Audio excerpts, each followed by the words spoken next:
Oh, I mean, maybe not. Pika's just holding out. He has no meds available to him, so he's going to go down at some point.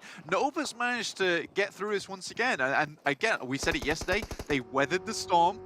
So they're here within this circle. Stalwart rocking up on them, but both go down. Oh, okay. He sends them back, return to sender. Fantastic spray down coming through from Order from Nova. Now, that's less to deal with as another crash. Potentially looking to come on through from a couple of those players. Big Galaxy now getting eliminated. It's going to be this Eastern Crunch. 7 teams remain, but I don't think that number's going to stay that high for too much longer, Blank. And Burra. Oh my lord, how did that nade not hit him? King. Fair amount of shots coming his way from MS Chamburi. Just 2 players from them. Ponzai is down. TG13 still up and rocking though. Pambura finally goes down to a nade from Order.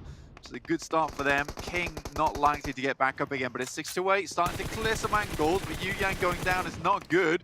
And Deadeye's guys, once again in this circle, their Miramars have improved 200%, I'd say. Incredibly so. It's great news for the Deadeye's guys. Get a load more points on board. Fantastic time to do it. MS Chamburi will fall to the hands of Nova. So many teams are wont to do in this circle, it seems, but all 4 alive for Bigatron. And on the south side of the circle, nobody else near their position. You've got to wonder who's going to be up to the task of taking them down here, Blank. I love this from Luxley. Luxley, we always knew how good of a player this guy is when it comes to long-range engagements. I also really like the way that Nova kind of used Pambura as literal shark bait for MS Chamburi, waiting for him to try and take that elimination point, only to get absolutely run down by the remaining players from Nova. But 6-8, Bigatron. 3Z hits one. Order. Oh, he's going to be backed off. He can't quite hold that angle. Luxley, he's not having too much luck hitting these players, I have to say, but he is certainly scaring them. He's making them fearful. That's all he has to do, really, because his job at the moment is to keep them away from Bigatron's position. With the next circle centering up on that compound, like, his main goal is not to blow up, but rather is to just keep players back and at bay. If he goes down, it's disastrous. That's true. That's true. He wants to maintain that distance. He wants to, act like he doesn't know anybody. He's staying away from everyone. He's like, no, thank you. He's no, thank you. Deadeye's guys, though, they do take a knock, and they'll have to push towards Bigatron in the meantime. Nova, though, Paraboy extremely low, trying to heal up. I think he's got boosters. Not sure how many first aid kits he's got on board. Does get one off. Luxy continues its barrage upon Deadeye's guys, who are very much struggling to get out of position. Nice headshot comes through. Luxy will dispatch of on top. Oh, Shifu now moving in the open ground. This is where the kills could start to come through for Bigatron. I'll be honest, Blank, I don't see anyone else winning this game. I don't think Bigatron are going to be able to be taken down in this position. There's 2 players from Nova. With Luxy on the suppression on this ridge side, it's pretty much open season right now. It's very well set up, and this is the situation. Oh, goodness me. I know you're saying he wasn't having much luck with these shots, but he doesn't need luck. All he needs is skill. As he hits another one, and Zuxi's moved up into position. Yuhai looking to move out, find some more. Liquid goes down to Water, though. Okay. Yuhai's on the case. See if they can pick that one up. Deadeye's guys eliminated, and now Bigatron have only 1 fish left in the barrel. As Nova struggling for all their worth, and find Yuhai. In comes the send as well. Order. He's not going to find Zuxi, as he says, whoa, I've last played out here. I'm not going to give up the position. I'm not going to give up the circle. They know the Order has to push forwards. It's 1 versus 3. I mean, you've still got Yuhai alive, technically, so it's 1 versus 2, really, effectually. Order knows the position, he knows the ridgeline. Zuxi looks for the spray. Luxy has come down from the hill now and can push on up. Order low, taking more damage, and it's going to be Zuxi to close it down for Bigatron. It was open season, and they come home with the prize buck. Really well played to Bigatron now. I think that is the Bigatron of old. Those setups are so deadly because they know exactly what each player has to play in every single role. Yuhai, they kind of just let him run rabid, and that's absolutely fine with Liquid playing a more supportive role, Luxy in the back, with Zuxi playing flank. It is so well set up there, there's absolutely no way that anyone's going to take it down regardless what happens. Still Order able to have a really good run of it, but eventually they did ask the respectable gentleman to leave the courtroom in the end and take that chicken dinner for themselves. No, none of that. Sort of. None of that.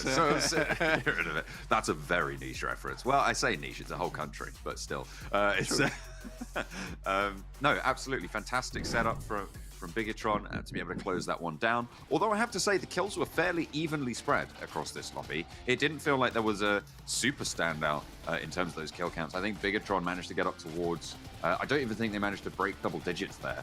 So there was quite a lot of disparate kill points coming through with all of that drama on the eastern side. I think for Bigatron, they were the common goal team there, which was get the chicken dinner and take that 15-pointer, because the way they'd set themselves up, it wasn't for getting those eliminations early on. It was more for picking up some elims towards the end of the game, getting a fair few defeats through, but it was mainly about those 15 points. Order was on an absolute tear this match though, and it feels like he has not at all no water's been thrown on the fire for this guy over the last day. He has stayed just as hot. Or even if it has, it's just been vaporized, turned to steam. Yeah. But unfortunately, it wasn't quite hot enough to take down Bigatron this time on Miramar. They were just that little bit hotter. Speaking of hot, Jason, over to you. I don't know what I do with that. Thanks, John. He must be in a really good mood today, because I don't think he's ever given me a compliment like that. But, you know, I did put a little bit of extra effort in this morning. I washed my face. But welcome back, everyone, to the desk. We got Kalaris and Professor Tarzan here as well, who are just as hot. But speaking of hot, Bigatron, 24 points. Nova as well, sitting there at 20. But we were talking about Bigatron. They've had, I think, 2 chicken dinners now this entire event so far. The first one, they were kind of gifted it. But this one, Kalaris, you were saying they played the position really well. Oh yeah, definitely so. And we've got to give props to Tarzan. He got the prediction correct. But as soon as they're in the south side of this position on the western circle, we're talking back and forth about where they can go and stuff like that. They had the option to just pile into that compound if they wanted to, but that was not the right choice. What was the right choice before they even made it? We're talking about a 3-1 split would be good here. And lo and behold, Luxy goes and takes that high ground and uses that as a vantage point, not only to be able to like take down people from up on high, but also just put the fear in the rest of the lobby. If there is someone up there, even just lurking, not necessarily shooting, then it's so difficult for anybody to move anywhere near the other 3. So beautiful stuff by Bigatron. Really, really well done. And the thing that before playing that 1-3, they play a very good 2-1-1 with 2 to make sure that it's clear from the south side, right? So that is a very, very important bit of macro that we've seen there. When you have a spot in the circle, sometimes you're a little bit tempted to not move, but they made at least 3 to 4 times of the adjustment to their splits, and they just know exactly what to do. So yes, quite earned that chicken dinner, I have to say. Well, my pick didn't pan out too well, 3 points, but to be fair, neither did Kalaris with 5, but it was obviously better than mine. But you know what, we don't have to be right all the time, because I'm saving all from all my correct predictions into the finals anyways, where I'm going to get that right 100% of the time. And if I don't, Tarzan will shave his head. We can see here the MVP, though, Order. 8 eliminations, 987 damage, but the team contribution percent, well, that's interesting. 72? What? What are the other? Where were the other guys? Were they on a break? Were they on a picnic? What is this? This is ridiculous. I mean, the thing is, though, Nova, I think right now what they've done in this week is enough. So to be able to even just get a few more points on the board here is enough. Yeah. And these circles are not easy to push into. They were having a really rough time on that east side, considering that almost every other team than BTR was on that eastern side. So you're going to have a lot of eliminations going on between all of those teams as they scrap to try and find even just a few ridge lines. Okay, we're talking about important games. One huge game for teams. That's huge for BTR. That's extremely important for Nova, but also for Dead Eyes guys. Like, they're now in 37 points, and we thought they might go down, right? So that is huge. That's going to shake things up incredibly. We can see here, speaking of shaking things up, top 16, TJB is the threshold right now at 21 points. Stalwart have been able to push past this one, though, as we were mentioning them at the top of the day, of not doing too well. And as you can see, I mean, there's a lot of teams here with 4 matches played above and below, technically, that threshold. So TJB, I'm getting a little bit worried for them. I mean, realistically, can they be knocked out of top 16 for the overall Super Weekends? And the answer is kind of yes. They're in 12th place at 163 points. It is possible. So TJB, really need to qualify here. They really need to step up in their last matches of the day. Yeah, they could be, as you say. There is a question mark there as to whether or not, like the rest of the lobby, going into that weekly finals Super Weekend would be able to really topple that position, or enough teams topple that position, right? But still, if you're TJB, you want more than this. And we know that they're capable. I'm not going to get you to ask me what place team in. I think they are right now. Apparently Imperium stole my shtick.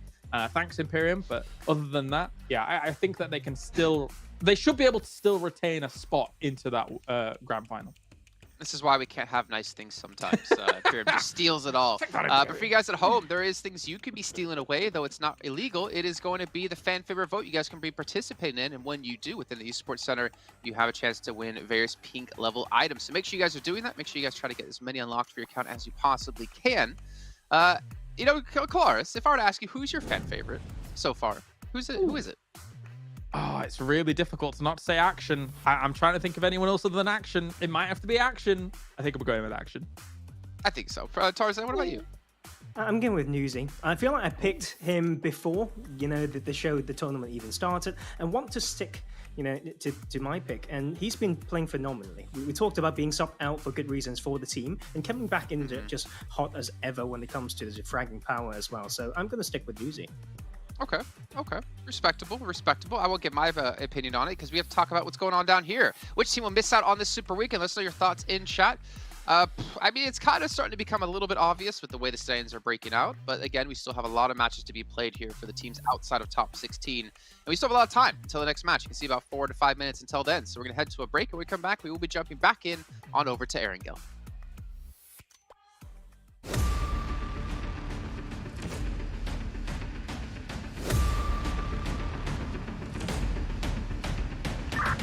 Danny, ready for extract.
I saw the first light, the first steps.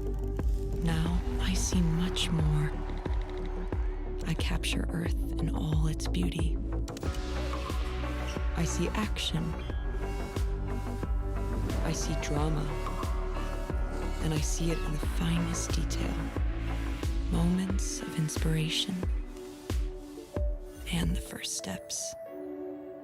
I am the 1+9. Well. Professor Tarzan sitting on 100% prediction rate today. He has the most correct predictions overall, but will he be correct here in match 2? My gut is telling me no. My gut is telling me that my prediction is going to be correct, but we'll get into that in a little bit of time as you are just joining us here, and we're heading back over to Erangel for the first time today. Remember, we'll be having 3 Miramars throughout the day and only 2 Erangels in groups A, C, D, and E will be participating in them. So again, maybe get some screenshots in. Maxman, I mean, you know, I'm not going to rip on you, Maxman. You're not here. I'll be nice. I'm going to just keep it between me and myself.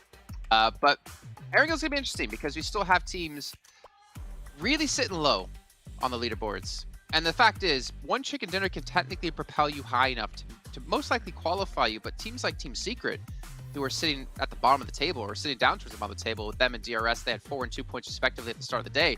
Yeah. They need something big to happen. Yeah, I think Tarzan, your concerns lie with TJB, right?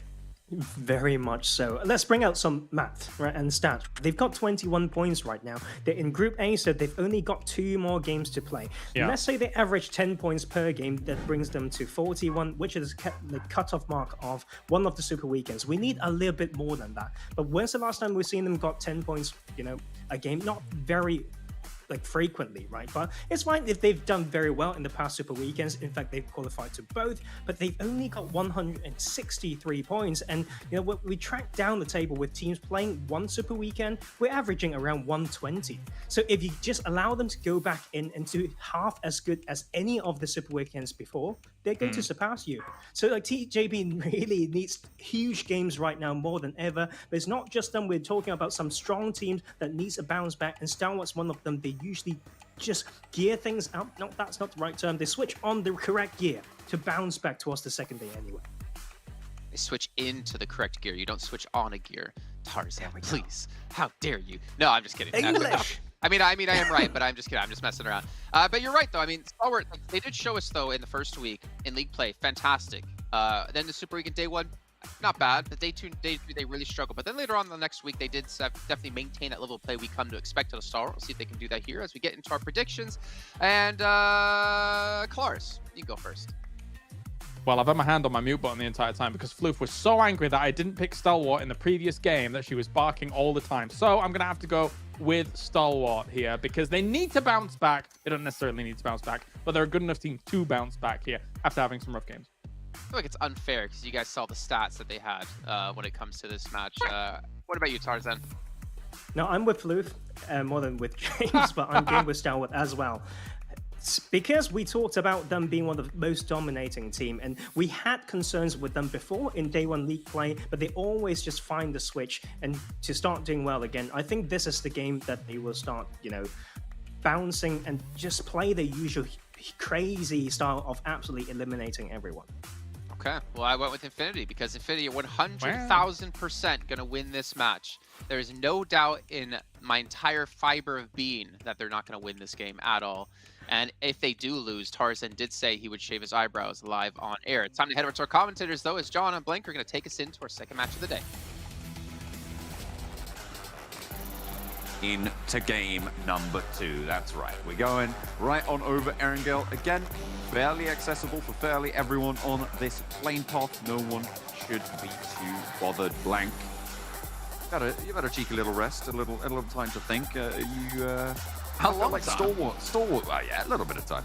The Stalwart gang have a lot of backing from the desk this time around, and I mean they stepped up just a little bit in that last game. They got a couple more points on board. They're not in that elimination zone anymore. That red zone at the bottom of the table, up to 22 points over all the Super Weekend in 15th place. Are you backing them in terms of back on form? Well, backing them in terms of getting a chicken dinner, but. They look a little bit better, yeah. I'll give them that. I'll say that for sure. That's what I'm looking for. Yeah, I want to see some improvements from this team. I think that's a no-go right now on Erangel. Maybe there is a chance for them, but again, it's Bigatron's in the lobby, Genesis Dogma's in the lobby, so it's a bit of a rough rotational path up towards that eastern side. Luckily this time they don't have to pick up vehicles from farm. I think this could have been a disastrous game if they had one of those west to east plane paths, in which case they'd have had to drop in farm, pick up vehicles there and head down to Novo. Luckily they can drop straight onto Sosnovka in the first place. So honestly, that prediction could have just gone completely down the drain, just purely on plane path in my opinion. But the circle as well is pretty dramatic on this time around, certainly. It's going to be interesting to see how these teams handle this, because it's not fully confirmed to be on the mainland. It's likely, but that is a lot of dead ground. If you're going to commit to the mainland, it's about 40% of this circle is actually playable, Blank. Yeah, did Jason predict Infinity, by the way? I think he did. Not playing.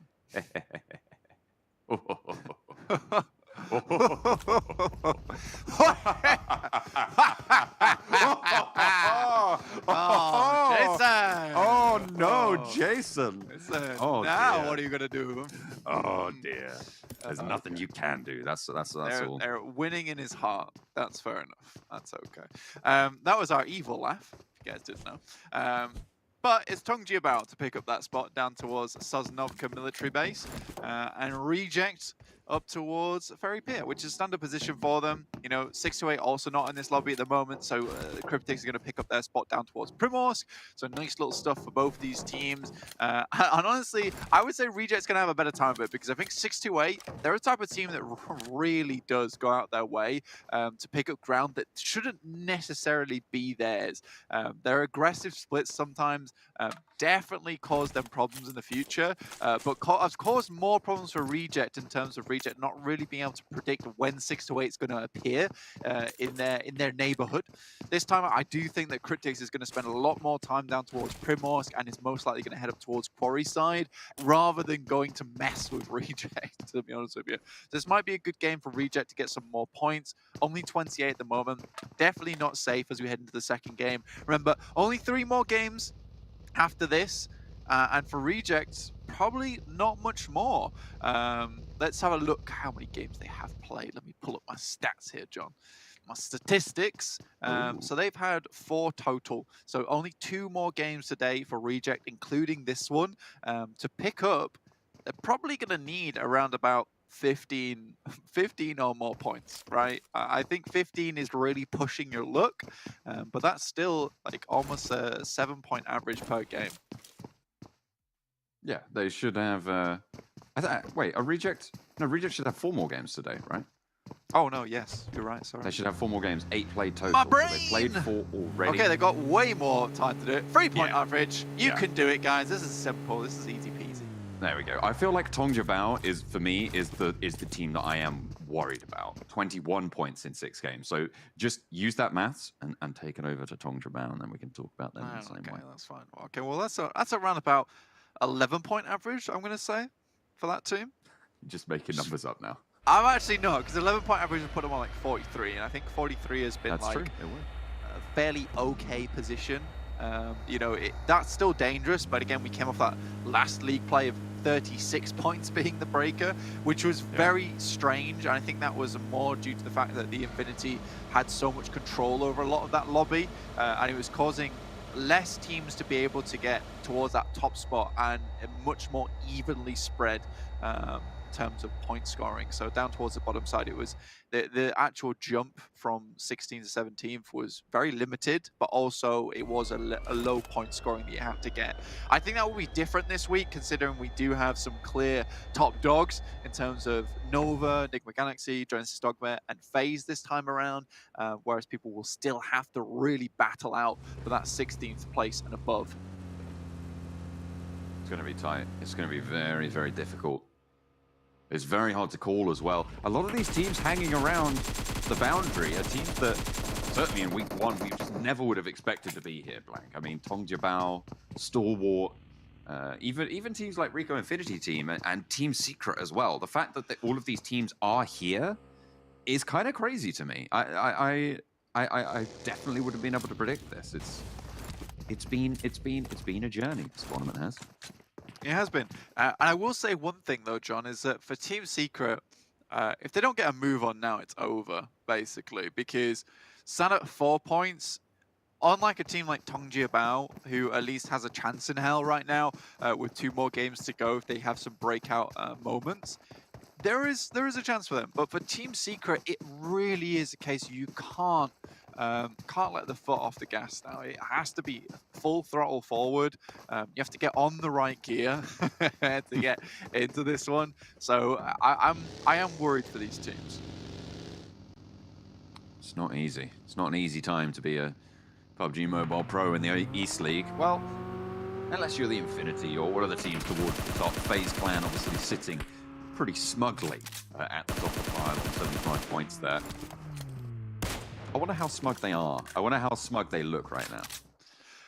Honestly, I wouldn't say very smug, to be honest with you. I think this has been a case of, come on, FaZe, this is what we expected from you, and now it's a case of gritting their teeth and... Did he just T-pose as he died? Amazing. Yeah. He's like, you may have the last laugh, but I will have the final T-pose. Hey, you know what? Sometimes you just got to do it to him. Getting that T-pose in. Enigma Galaxy, they lose 2 of their players. Unfortunate, but Cryptics, they are going to get 2 more defeats on the board, get those points on, and keep on trucking up towards, 44 points now after those 2 points. They're up in 7th place on the overall standings when you include all of the other 4 teams that aren't playing this game. Yes. Looking at the circle very quickly, though, you are right. It's a very drastic circle, dramatic in its own ways. And I think that, there is potential that we actually head down to Sosnovka with this one. Very unlikely, but there is definitely potential here. With so much water in this circle as well, like you have limited landmass to play, especially with that channel going through the middle of through the islands, right? So it's a bit awkward. This one, so a lot of teams are centering themselves around the bridge just in case they do have to make that crossing, which is smart. I think for Cryptics, they've spent a lot of time in Primorsk now, and I think that a lot of that advantage they had earlier on of getting into a better position, maybe around Gatka, maybe towards those nice compounds on the eastern side of Quarry, they're gone now because they've just let other teams get into position. One of those teams is Nova, who are very safe now. So we can all kind of put that aside and say to ourselves, you know what, Nova are getting into the Super Weekend, and they can start to bump that 126 points that they made in the Super Weekend, that first one, and then get into the finals. And it's happened before. I remember last PMGC, they didn't hit one Super Weekend and ended up winning the whole thing. So it's Nova Tings, it's Nova Tings. Nova Tings, I like it. Circle pops southwest again, so it's going to be down towards Primorsk. Cryptics over in the town already. Pretty happy with that. You got FaZe coming down the western coast as well. Rico Infinity team, they're just passing Hospital, and they're going to be packing in behind FaZe by the looks of things to the northwest side of Quarry. God, the way he leaped out that vehicle into the back spot really did worry me. I thought that was going to be bad times for him. But Rico Infinity team, they've, like you said, moved past through Hospital. They're moving down through that fielded area. Fairly okay rotation, especially coming from Severny. It's a pretty smart one. Again, for DRS, these northern rotations, they're rough for both the teams. DRS heading down from Yaz this time, not impeded by MS Chumburi in that location, so DRS might have a better time of it. I think at the beginning of the game, it was a case that DRS would bully the Sharks, and then the Sharks realized that, they have very sharp teeth, and MS Chumburi started fighting back, and DRS like, wait, what? No, this was going to be our free drop spot. What's going on? For Team Secret, on the other hand, it was just a case of we have taken the most awkward drop spot in the game if it heads down towards the south, and Erangel has always been rough for them because of that. Ronjabal made that crossing. No one guarding them. Ah, well. Maybe no one expected, the Infinity aren't playing. So no one was on I know, right? They're like, no one's going to be coming across that western side. Infinity aren't in the game. But Ronjabal are like, oh, we'll take this chance. We'll take it now. We do have some stats on the side of our screen that you guys can't see, but I'm going to rattle them off anyway, just for the guys at home watching. So for our top 5 eliminations on Erangel, I think this is total over everything. Godsunny currently sits at the top, tied with Satar with 52 elims apiece, which is really good. But more impressive than that is Genesis Dogma actually have 2 teams on the top elim bracket for Erangel, with Daybot being in 3rd with 44. So Genesis Dogma, 100% I would say that these guys are living up large on Erangel. They're a very, very good team. DRS actually taking shots from Genesis Dogma. I say Genesis Dogma. Oh, okay. I didn't know. No, and that's why I do what I do. DRS getting rolled up on by Nikhil there. Not gonna take too much damage though, just an off-angle found. Tongjabao, remember this team needs these performances. 2 games left to play, and they are struggling as well. Bigatron, oh near. I feel like they've rolled into this exact crater before and had this exact same thing happen to them, Blake. Yeah, no, it's happened a fair few times, and to be fair, for a lot of these other teams, if you study Bigatron, this is a very typical rotation for them, and it's quite an easy spot, hit it up, and if you've seen it happen before, why not go for it again? Genesis Dogma coming again, BC Swell. Okay, this is not great that Booms goes down here. Booms is a very, very crucial player to the team. But then again, they're fighting on 2 fronts at the moment. They're against DRS as well as BC Swell, and they've got a couple of knocks either side. But again, it's only so much a 4-man team can do versus 8. It's a bit more rough. Stalwart taking the time, heading down towards the very, very southwest part of Sosnovka. I'd imagine they're looking for that boat and maybe pass into Primorsk itself. be trying to get into Primorsk, but it centers up on the land. This is probably one of the kind of shifts we could have seen. It could have been a little bit further north, but I feel like there's enough territory for enough people in this next circle to be safe. But this eastern side is where I'm really looking at being this traffic jam. Yeah, I think that we'll see where these teams do come in. DRS continuing their approach on the eastern side.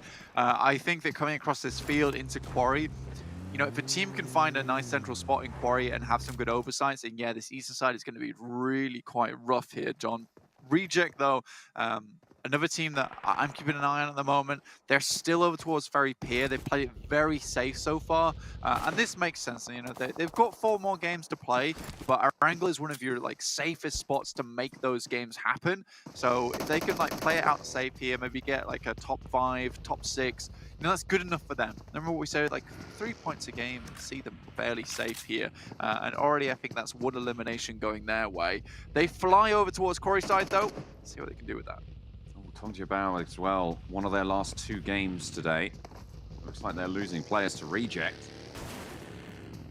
Not having the best of luck there.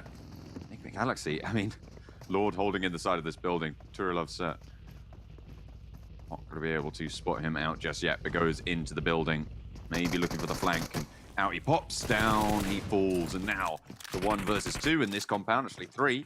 There's another of the Dead Eyes guys come through, gets the flush, gets some damage on as well to some of the people pushing up on the building, but gets cut down as he moves across the door. Another defeat as Enigma Galaxy fall. Enigma Galaxy, unfortunate stuff there. Won't be able to get any more points. I mean, they're already sound very much in a safe position. They tried to roll into this one, didn't work out. Doesn't bear very well, though, for yourself on Erangel, struggling with this kind of rotation on that south side. Stalwart, though, I believe that they rotate up through that western bridge eventually. So just got as much healing as possible from the entirety of Sosnovka, then push through that way. FaZe, though, in another really strong spot. I mean, Reject going up against them at the moment. Reject down to just 3 players now. With FaZe sat very comfortably with 4. And we've already lost a lot of players in this lobby, John. We're down to 48 with 15 teams alive. So there are a fair few weak teams here that are just ready to be plucked away from the game. Absolutely. It'd be very, very tricky. I just want to talk about PMGC again for a second, because I've said that, you know, they've only got 2 games left to play. They have 2 players and they're on a 1-1 split right now. They are disparate. So if they don't get a good result here, it's very likely that we might not be seeing them in that Super Weekend. And if they aren't in the Super Weekend, Blank, they have 168 points in the Super Weekend. And that is a dangerous position. If we don't see them qualify, they could be the bubble team moving forwards towards those finals. Yeah, and being in that spot is terrifying. When you're watching another 15 games from all these teams that actually make it into the Super Weekend, it's not a good spot to be in. Cryptics finally start to push out and have an outpost on the top side of Primorsk. This is fight between FaZe and Reject, which I'm really taking a look at. Beer 11 takes a lot of damage. Nice Molotov, but the nade goes through. Will find one and another. Ragey now, last standing for Reject. We've seen him do wonders in these almost exact spots. Certainly, if you remember that fight against Bigatron in the warehouses. Able to take a 1 versus 4 as Vintorres moves forwards, takes some damage from a nade around the side and across the way as well. MR5, maybe even looking for the flush. I feel like they know where Ragey is. Bullshark sweeps the angles around the side. He's outside the back of the building now. The FaZe have taken control of that, but they're going to have to swap one out. MR5 falls in a reposition for Ragey. Looks for it out the window. Bullshark finds him and gets the job done. Defeated finally. In the throes of it, Ragey falls. It kind of felt like he could do it as well, right? Like, it did. Started that fight out strong. So, yeah, really well done to Ragey once again. I think that the rest of the team is not looking as strong as we would hope to, but Cryptics, they fly into this one, and FaZe just get decimated slowly but surely. Cryptics will pick that one up with a nicely placed Molotov, which cuts off a lot of the escape routes for FaZe. So it was a well-done push from Cryptics and give them time to get into the circle, which heads up towards just the northwest of Quarry. And there's a lot of fielded area around here, so Quarry's a very safe place to be in. Nova's currently right in the midst of it at the moment. Changing up as we start to crunch down on those teams. FaZe, Reject, BC Swell, Enigma Galaxy. I feel like with that game, BC Swell We thought maybe they could make it into one super weekend. You know, maybe they'd have a chance. But with that, I just don't think it's possible. Blank. I know we counted them a little bit out of those super weekend standings, but I still had a little bit of hope. But as time draws on, I'm coming around to your way of looking at things. Thank you. But it would have been cool at least to see BC Swell in the final Super Weekend, if not for like a little bit of restoration of faith in the team, but also to make it a little bit more interesting, because you basically have a team sucking up points from other teams that might need it, which would have made things very, very awkward for some teams down towards the bottom side, particularly Tongji Bao. It might have even made it easier for them, to be honest with you. Stalwart, though, will heal up their teammate. Still running with a 4 at the moment, so the boys' prediction might be good here. But I still have my doubts. And I'll reserve those. Going forward. Fair enough. I think that's fair enough. You know, still all 4 alive, 1 knock. Trying to pick up the pieces, getting back all together now. Senke breaks the ridge line, but ducks down behind it. The silhouette didn't go well for him. Action repositions. Lazy Boy takes the taps from top. Gets put down on knee. Right on the edge of the next circle. Going to have to move just a little bit further to get into the next one. Yeah, rock up on Cryptic's position. This could be really good for them if they can find a couple of more eliminations here. Senke very easily taken down. Action goes quite low, but it's fine for him. Back in the midst of it. Chapo's coming back, though. I think this is the wrong choice. Yeah, decides against it, moves away. Down 1 Gaming, I believe that he just took down 2 players of Tongji, 1 player of Tongji Bao at least.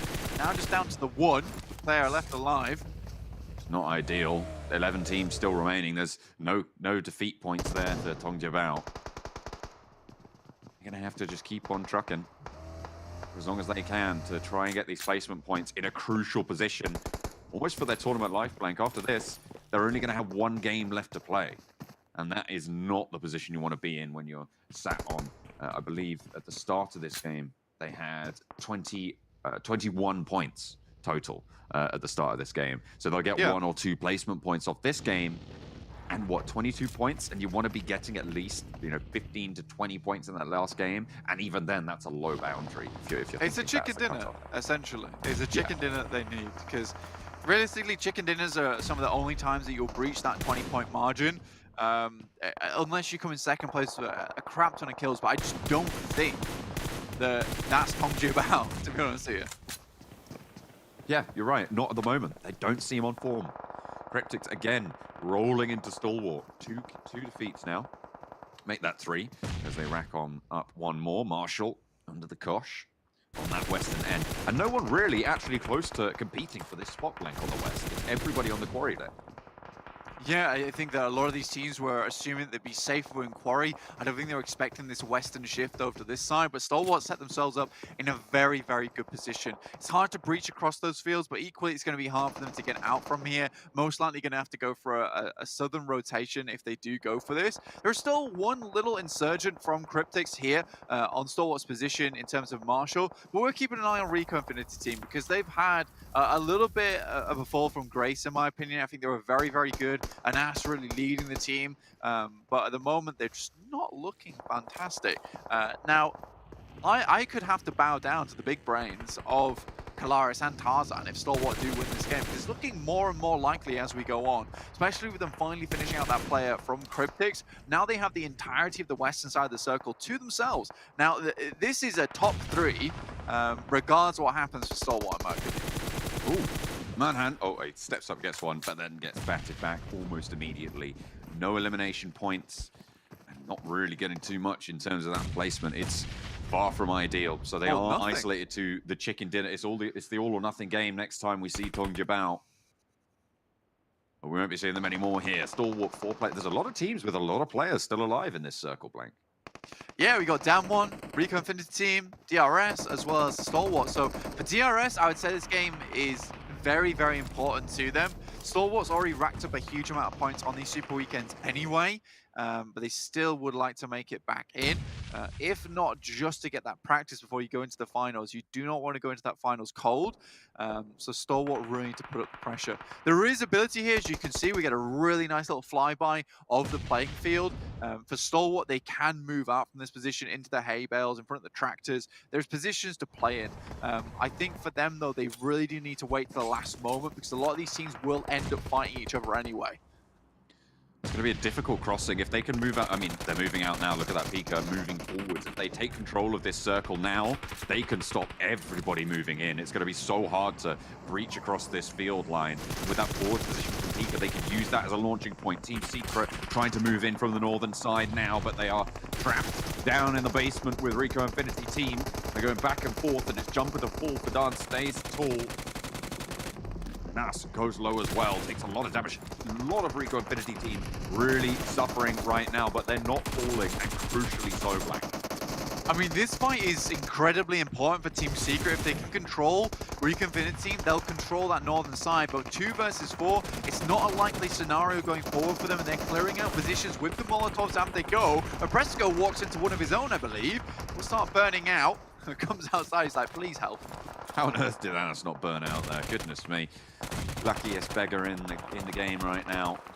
Nobody else quite at that level. You can see in the background there, Stalwart moving out across the field, but Team Secret getting cut down one by one. They step up. The blade passes swiftly through. Rico Infinity team looking good, but okay. You can't do anything about those. That just happens sometimes. That's a lovely grenade coming through from Rico Infinity. Down to 2 though, with a nice little nade that comes through from Team Secret in those last moments. Will remove a few of the players, but too little too late with Stalwart now into that top 3. Like I said before, with that position, it was almost inevitable that they would get this far. And versus D Xavier and the now very much damaged players from Rico Infinity team, I believe that the big brains have come through. They've come through strong here on the desk with both Tarzan as well as Kalaris predicting that Stalwart. Oh, the Scry goes down. Being spotted across the way. Takes a tickle of damage from the DP as well, but I feel like Lamborghini cannot be stood up too long, especially with that smoke right next to him. Really the only cover. But look at the circle blank. I mean, what do you do? What do you do? Do you just try and not die first? Is that the game plan here? This is a second place game, basically. This is how it works. This is how it's going to continue. SK Ton able to get some shots through, and I think a lot of this game comes down to the fact that Stalwart, that playing path at the beginning really sets them up very strongly because they don't have to contend with Genesis Dogma or any other team over towards Milta side. Pika's just sending out shots left, right, and center. Vidan last remaining. DXavier with 2. Yeah, this is a play for second place, and DXavier will happily pick that one up. And it's really unfortunate because I think that the only team that benefits here is Stalwart. A lot of the other teams that wanted those points went down early. Pika moving up now. Okay, well, they take top, they take 1, and reposition is coming through from Stalwart. Frankie, bit of damage sent forwards, has a first aid. 1 first aid left for Lamborghini. Pika sends the nade up, but it's sent right on back as well. Oh, just a little bit long. That felt good. It felt on the money. But the Xavier, they are struggling for their lives right now. I think even, no, they're not quite going for that res over on top, but Lamborghini takes damage from the nade, and they are penned in. The blue zone will be pushing them forwards, and Stalwart so ready to pick these points up. The defeats just keep on pouring in. Just Frankie remains the last player for DXavier, and Stalwart come out roaring. The desk was right, and it is Stalwart to take the chicken dinner. It had to happen at some point, but to be honest with you, I bow down to the desk. I 100% bow down. I don't deserve to be on camera, to be honest with you. Just have it on a single cam of John, to be honest with you, because I can't believe I ever doubted the boys. That was an incredible game though from Stalwart. But again, I do think that a lot of it comes down to that playing path. And it's something that Stalwart will have to continue to figure out in future, which is the fact that, you know, having that playing path, yes, is fortuitous to you, but you need to figure out how you're going to deal with getting those vehicles, especially if Bigatron's in the Super Weekend with you, as well as Genesis Dogma, you know, rooting around Milta.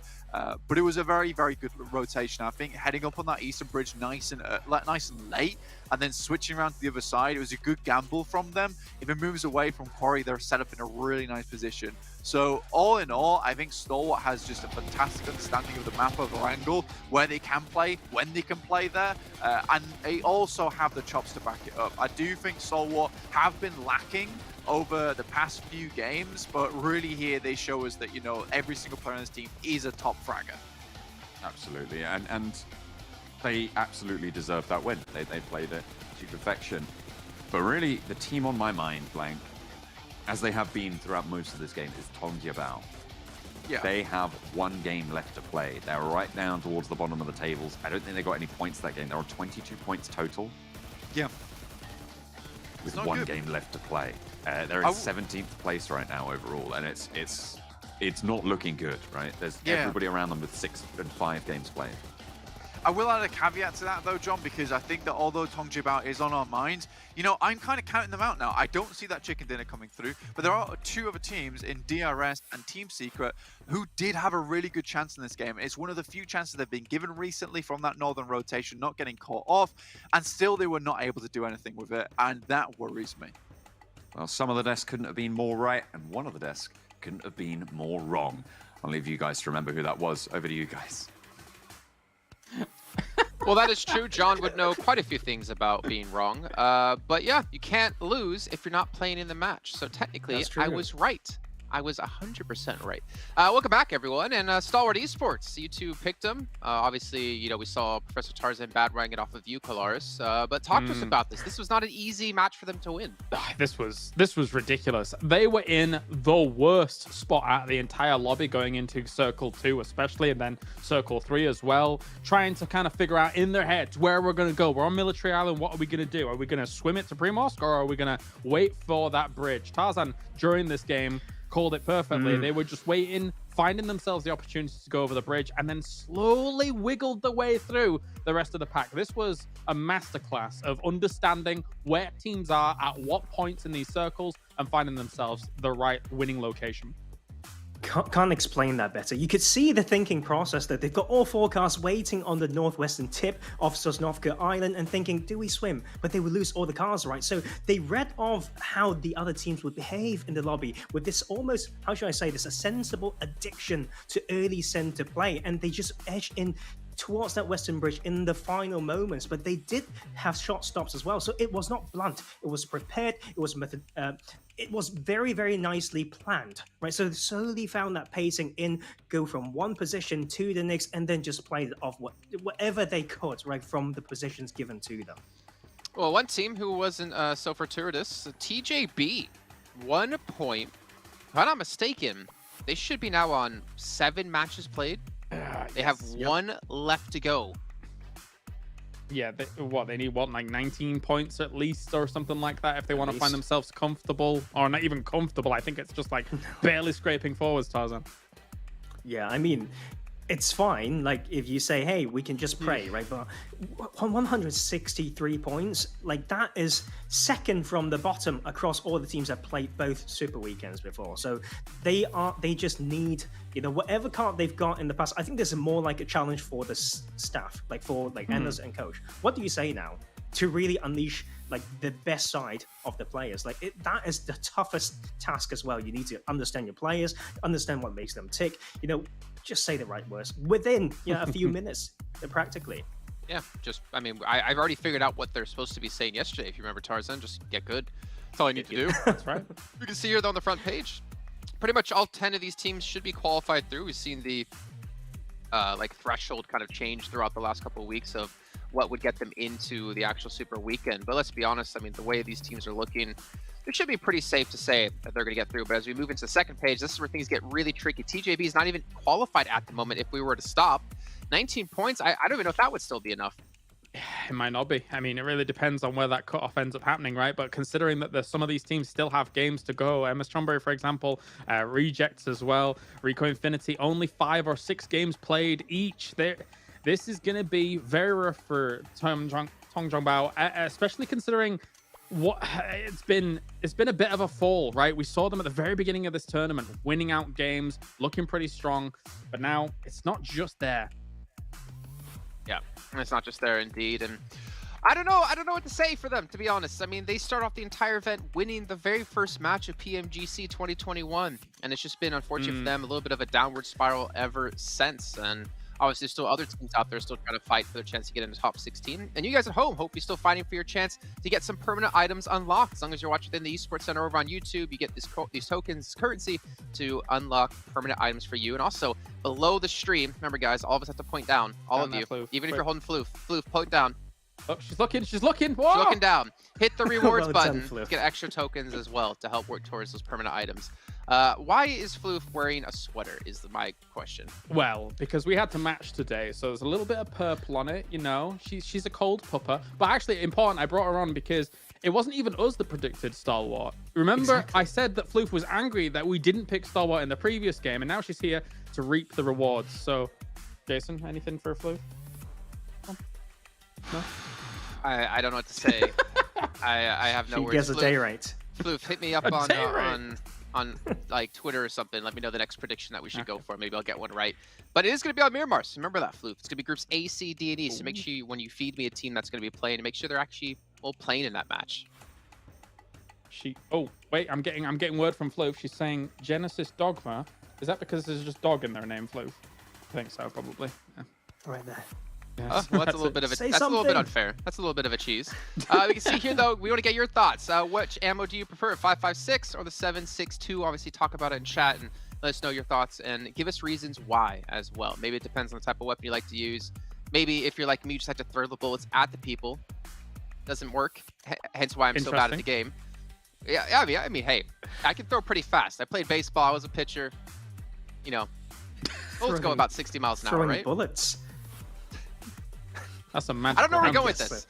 Someone save me. I don't know where we're going with this. I don't know if we can head to break yet. I don't know if you guys have something else you want to talk about. I have an a few answer. minutes. Okay. I go with the M4. I go for it. Because the Glacial. It's the best looking gun. It's the coolest gun. Go for the M4 with the 5.56. What do you think, Floof? She appreciates it too. Like how she was angry earlier, yapping, and now she's not saying a word. She's camera shy. Well, she's looking into your armpits. So I mean, at least I know you smell good. No, indeed. She's, I don't know. She doesn't really entirely like wearing the jumper. She kind of freezes up sometimes, you know? She's not super used to wearing them. But it's cold, so she's got to wear it. Okay. Well, hopefully we can head to break here. When we come back, we're going to be having another match coming your way. It's going to be match 3. Remember, only 3 matches left to go throughout the day. And we'll see you guys on the other side. For this flame path, we're going from Primals all the way up to just between hang on a minute. I don't think carpooling is a thing in PMGC. Oh! To the side, get to the tree. That's your cover. Get over here! And get your teammate involved. I don't know. I feel like this is a painful situation if you're Satar. Well, let's see if he has any tricks up his sleeve. This guy's got the moves. He's got the moves. Got the PMGC outfit. He looks clean. He's right up at the top of the car. I'm gonna need backup. Who's gonna go in now? Magic Man himself, Satar. But in comes another player to try and what for, and this time, he's got a gun. Okay, yeah, there's not a lot you can do. I mean, dodging cars is one thing. Split coming out from... What happened?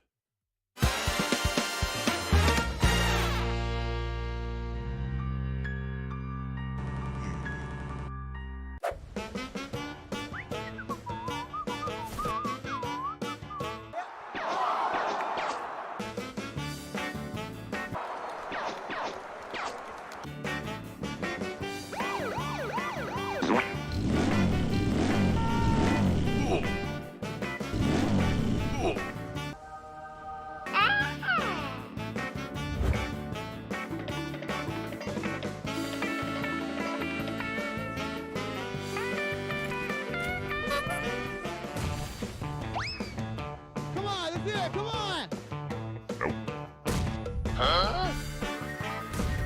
Oh no, what the hell?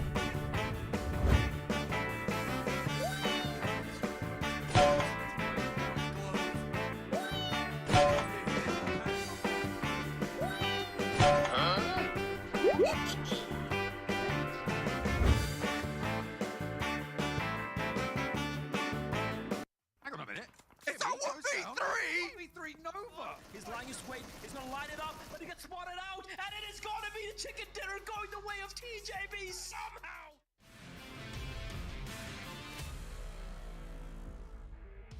of the holes in the floor and they were surrounded. So well done to DXavier there to be able to make that one happen. Nova going versus Infinity.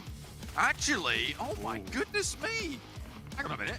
It's a 1v3! 1v3 Nova! My goodness me, Infinity, you've got to be happy with that one. A Lone Ranger out in the fields doing work for the Infinities as they stay alive. Nova get curtailed. Dealt with as Pika strikes finally. Moving forward, but around the side, Logan looks to rain in, but no, he goes down. And now it's just Mela looking for a 1 versus 2 here against Deadeye's guys as they push in. Goes low, but gets the knock. Goes around the edge, looks for the spray, but goes low. The weapon swap is good and is able to find the kills. It's Deadeye's guys going down. As a reject, you're just trying to push everyone, and I'm too sure about this, but they're fine! From the sidelines alongside Sarrel, they're gonna find 1, 2, 3. Good night, Deadeye's guys.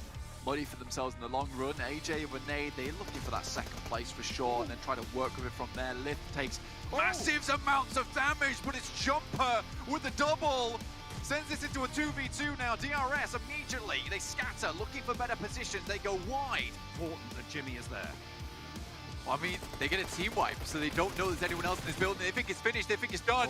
And already Jimmy finds one. There's another up top side. Looks for the other, and he will clean it up. Jimmy! That's to seal the deal. The nade could be good here. Pop standing between him and the chicken dinner. Maybe look to reposition for the fight, but the nade dunks down, and it is Love to stand tall. The man, the myth, the legend. Sneaking in from the side. He can hear him, he knows where he is, and Manhunt just seems to be tunnel vision on the fact that he's across this little mound, has no clue, he's to his left, and it is my God! He's lying his weight, He's gonna line it up, but he gets spotted out, and it is gonna be the chicken dinner going the way of TJB somehow!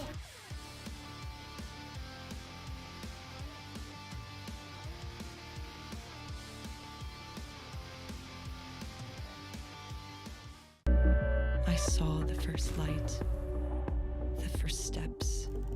Now I see much more. I capture Earth in all its beauty. I see action. I see drama. And I see it in the finest detail. Moments of inspiration. And the first steps. I am the 1+9. Welcome back, everyone. We are here for the third match of the day. This day has completely flown by, and hopefully not too fast for some of the teams, considering there's quite a few still outside of that top 16. And, well, there's at least one of them with their final match coming up very, very shortly. Also want to give a shout out to our sponsor of OnePlus here, with its flagship performance and immersive 120Hz display and hyper-touch technology made specifically for gamers. OnePlus 9 and 9 Pro, your best shot to climb the leaderboards. And right now, TJB could desperately use that because they are sitting outside of top 16 with one match left to play. I don't know what to say, gentlemen. I mean, to see TJB to be like the invited team in from China to not qualify for the finals after such a strong first week in general, that would be a major hit, I think, to them as a team. And it bears repeating as well, right? Currently, I think you said they were on 163 points in the overall Super Weekend standings. So if they do not qualify for this one, there is a very real chance that they don't get into that final towards the very end, and that would be a bit of a catastrophe for them, considering how decent a start that they had here to this tournament. They were able to control decent sizes of space and stuff like that, but it does feel like things have slipped off. The rest of the lobby has sort of kind of adapted around one another a little bit, whereas TJB has been lacking here a little. Yeah, I mean, we're here, guys. We talk about the pressure and the sounds of heartbreak that we will hear today, and TJB is the first team that will feel it to that extent. The mark is there, right? We need 20+ points on this one game, right? Like, so that is going to be, you know, the name of the game, the storyline that will follow towards this one. But you know what? I'm actually want to put some focus onto teams that need bounce back, or even, you know, continue with the bounce back, right? So Starwood had a good one, but we also need to see teams like Team Secret to have that as well. Yeah. I mean, Team Secret sitting sub 10 points. BC Swell, you know, just over that. Rico Infinity team, another team that we haven't really talked about too much, not looking safe at all. And I can't imagine the pressure that's all on, considering, again, you don't really win any money in your placings. You don't really win anything from that. You need to get into the finals, and that's where the money really starts to come through here. So all these teams have to dig deep. This is their entire year building up to this moment. If you can't make it through, then, well, you have to watch the rest from the sidelines, unfortunately. But again, every time we seem to talk about any of the maps when it comes to like looking at team stats, Stalwart always seems to be there. They have the most average Olymp points, at least according to what I'm seeing here, and also rank points when it comes to Miramar, gentlemen. That's because they're the complete package, Jason. Look at them. I think it's nice that they actually got the victory under their belt, considering it was a rough game in the previous one. But for me, those kinds of things, once Stalwart has got, once they've shifted into gear, they are in, you know, the right presence of mind here to be able to push them into the next one, and which is why my prediction is going to be down the line. We'll see. Really, we'll see. It sounds like it's pretty decided, Colors, of who your prediction is going to be. But you know what? You have to wait to tell us. You can't tell us just yet. But Tarzan, you could tell us your prediction. Yeah, I want to see Team Secret shift into the right gear, because we've seen them do that on week 1, I think, when they had a pretty terrible day 1 and they came in with the very important, huge game on Miramar. So this is about time for them to do that again. And once again, like, just rooting for teams who really need these huge breaks. Claris, you can tell this man drives. He knows how to shift into gear. What about you? Who's your choice? Right. Well, I'll be putting the metal to the pedal here as we go for Stalwart once again, because I think that, you know, they've overcome the hump of those bad results before. And now we're into the good results. Nice indeed. My choice, you'll never expect it, DRS Gaming.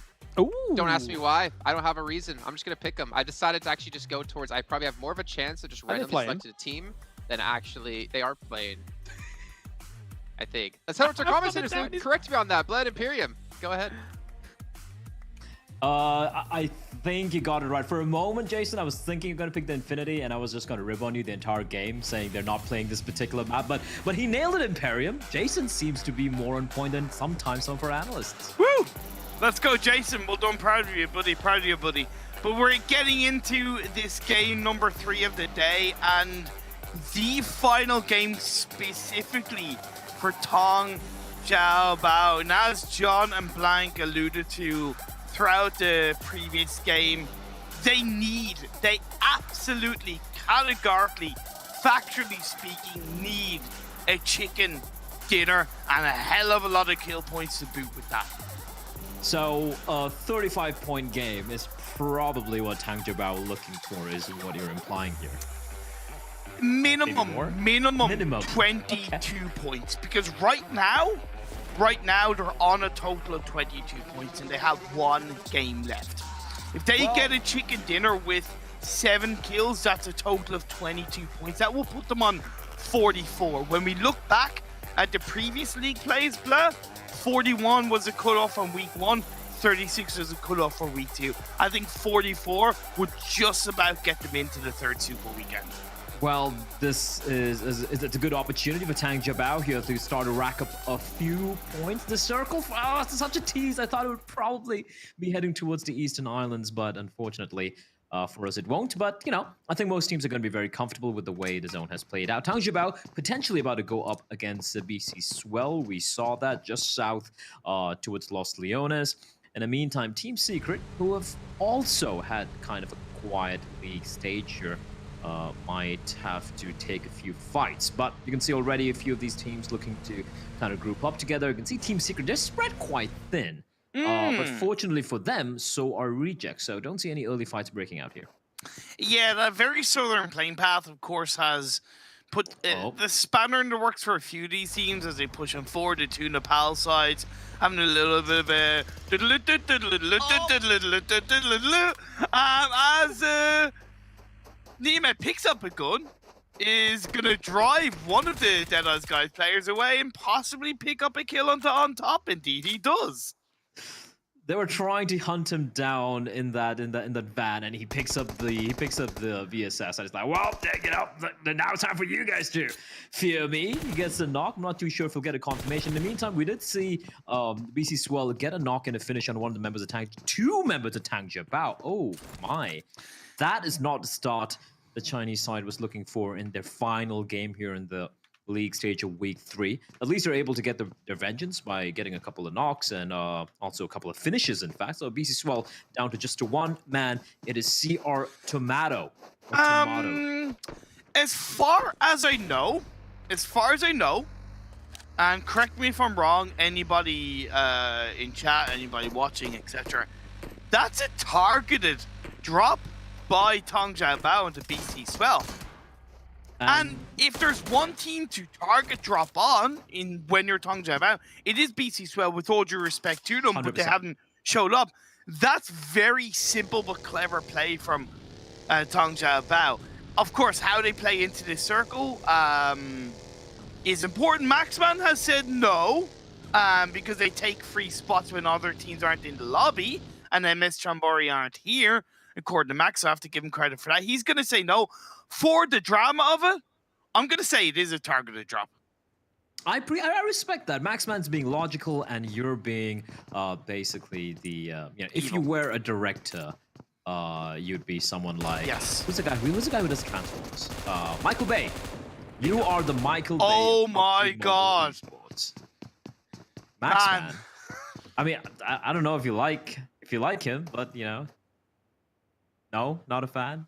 Because Maxman's clearly, you know, some French indie director. No, if Michael Bay directed some anime stuff, then he probably would be a fan of Michael Bay. But as he doesn't, he probably doesn't have a clue who he is. But as we move on, we did see in that replay, they might have been put down to 1, but they did pick up 2 of the Tong Bao players along the way. So as much as I appreciate, in my eyes, it was a targeted drop from Tong Bao, it makes their ability now to grab a chicken dinner in Miramar so much harder because they're down to 2 players. Yeah. Absolutely. The Automator, last man alive. He will find a bit of cover here in the meantime. I do believe, I just wanted to touch upon the final thing you mentioned, if you know, Michael Bay directs an anime, it should be real. I feel like there are a lot of anime which are more realistic and have more character development than some of the Michael Bay movies, so that's that. That's because all Michael Bay does is go explosion here, explosion there, explosion everywhere. That's pretty much all he does. Yeah, which is fun, which is what we want to see, and that is exactly what we want to see here in this lobby, in this server as well, in this particular game of Miramar. Miramar, of course, today being the second day, we're going to be having 3 Miramars, the second one here.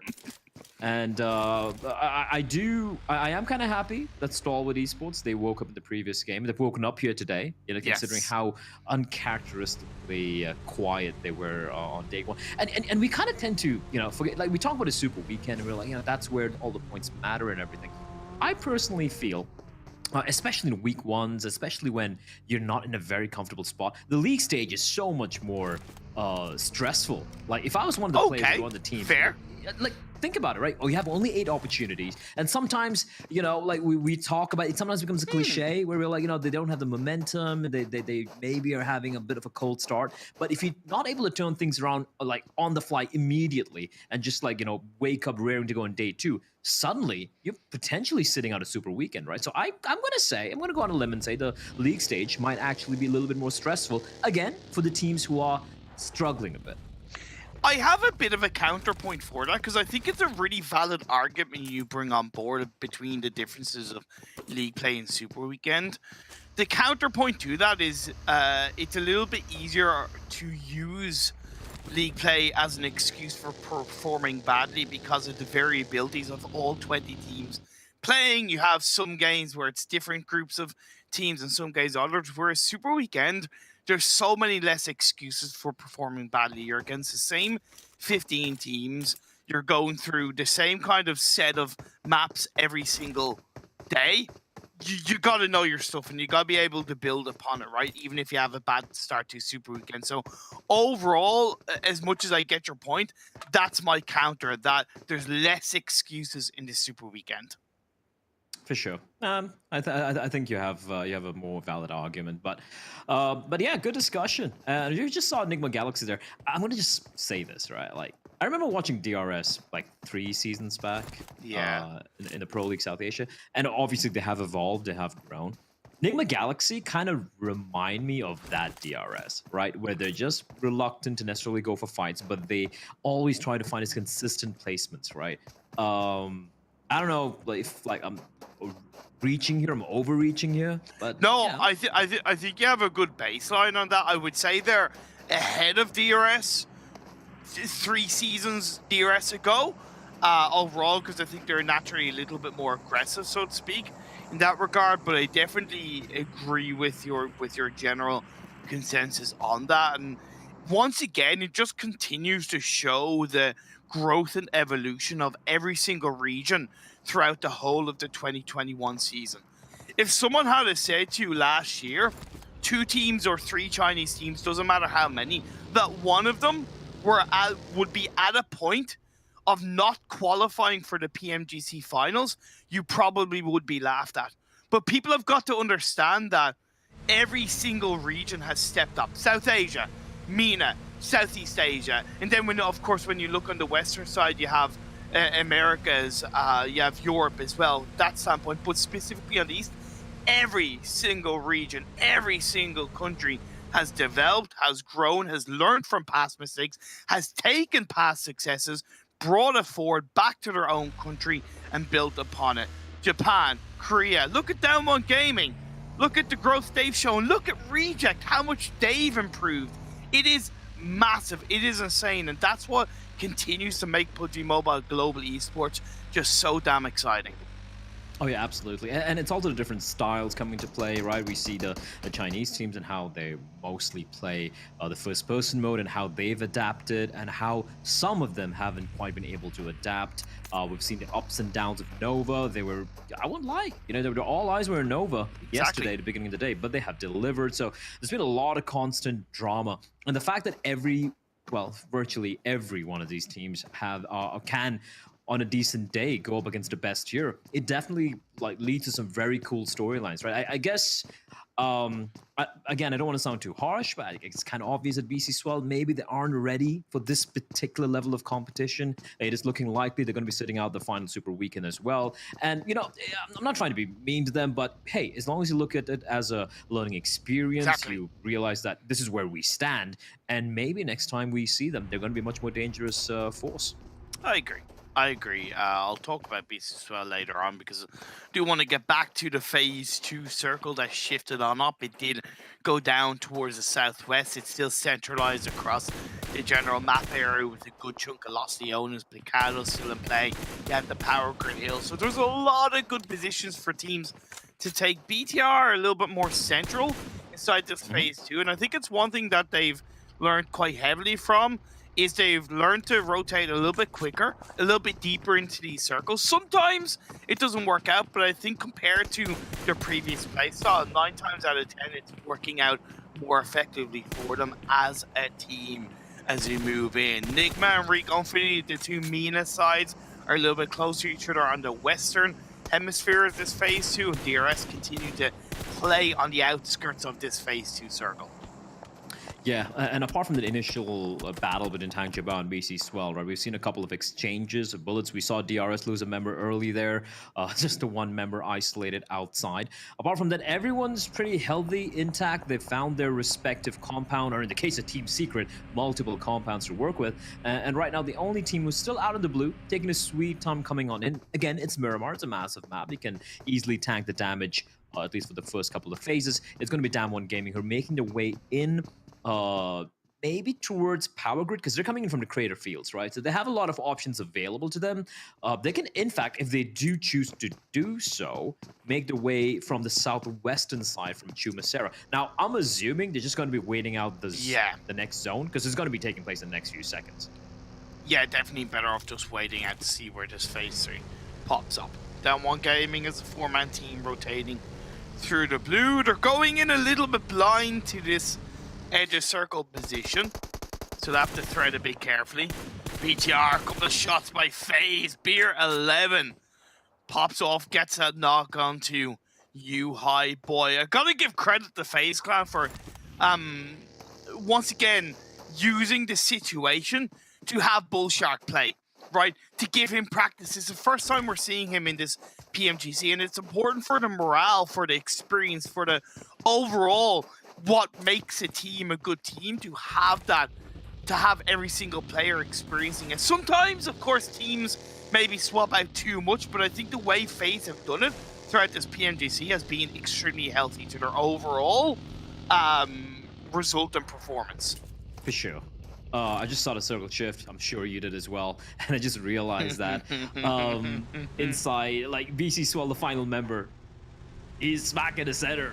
And he's just going to be lying very, very quiet inside that little crater there. Nova and Genesis Dogma It's nearby. a good spot to be, though. It's a good spot to be. Like, nobody's really going to be... Nobody's going to venture really into those buildings. They'll hover onto the edge of crater, but they won't go inside the buildings. Diamond Gaming, just somehow the timing has been incredible for them, right? They came on in from the western side, and there were quite a number of teams, but looking at the zonal shift, we've seen quite a few teams. The majority teams who were near Picado, they haven't made a straight beeline towards the next zone. In fact, we see DRS and Nigma Galaxy peeling away from the northern side, and then we have the other couple of teams like Rico Infinity and BTR heading from the southern side. So that basically leaves Diamond Gaming a free entry in towards the, through Picado. I gotta say, big props to Enigma on that big wide rotation from the direct west over to the northwest, across the north through San Martin and coming into the north edge of the circle. They need to be aware, though, that Stalwart, they drop in San Martin, therefore there's a much higher chance that they're going to be hovering around the northern edge of the circle, so they have to tread lightly as they move their way in. Rico Infinity towards Deadeye's guys are going to take a couple of pot shots at each other, but avoid it. Move on forward, focus on the edge of the circle, and look at that top. Get this sweet kill on the Lord. You were just saying about the Nigma Galaxy rotation, and all I saw were 4 gray spots in the map signifying Stalwart Esports are there, and Nigma Galaxy. I respect the attempt, but just unfortunate that Stalwart Esports are not even inside a compound, they're out in the open, so they're gonna wrap the bullets. Action! Taking bullets from the distance, but he continues. His bloodlust will not be sated until he gets the kill, and that's Nigma Galaxy just getting absolutely ruined by Stalwart Esports, and it's not looking good for them. Oh no, Divine, you're taking a 1v3. That isn't gonna go too well for you. No. Duello now left on his own as the last player up, I believe, for reject. Cryptix has been a lot more aggressive in these games, but Duello gets a 2-piece. Marshall cooks up a nade around the corner of the building. This is fantastic solo play from Duello. Reggie's nearby as well. Duello trying to confirm the kill real quickly. Both the members of Cryptix pushing on in. Lazy Boy should be bleeding out here unless they go for the res. No time. And now Duello having to go up in a 1 versus 2, but he gets pincered. Great movement there from Cryptix and Reggie coming in, but El Chapo will send him straight underground, 6 feet under. And that is going to be it from the Japanese side. Cryptix, fantastic hold. Sure, they do suffer a few casualties, but they're able to take down the Japanese side pretty convincingly. I love the final fight there. Both of them just pincering Duello. Yeah, it was really good overall in terms of recovery from Cryptix. Duello did such a good solo job, and I don't know exactly where Rejoso was at that point when he was taking on the massive brunt of Cryptix, but I can't help but feel that Rejoso maybe could have joined up a little bit quicker to make it a bit of a cleaner 2v2, and it could have been a big turnaround either way. Opportunity missed, and they go down. DRS pushing in towards FaZe's position. Well, Beer 11 specifically, the rest of his team are going to be rotating around him to provide some level of support as Beer 11 tries to dance away from the bullets, but it's not going to work out. Yeah, quickly put down by Galden as well. Not taking any chances here. And FaZe, maybe a little angry now. Venturez raffling up a few bullets, but those few shacks going to provide a semblance of cover.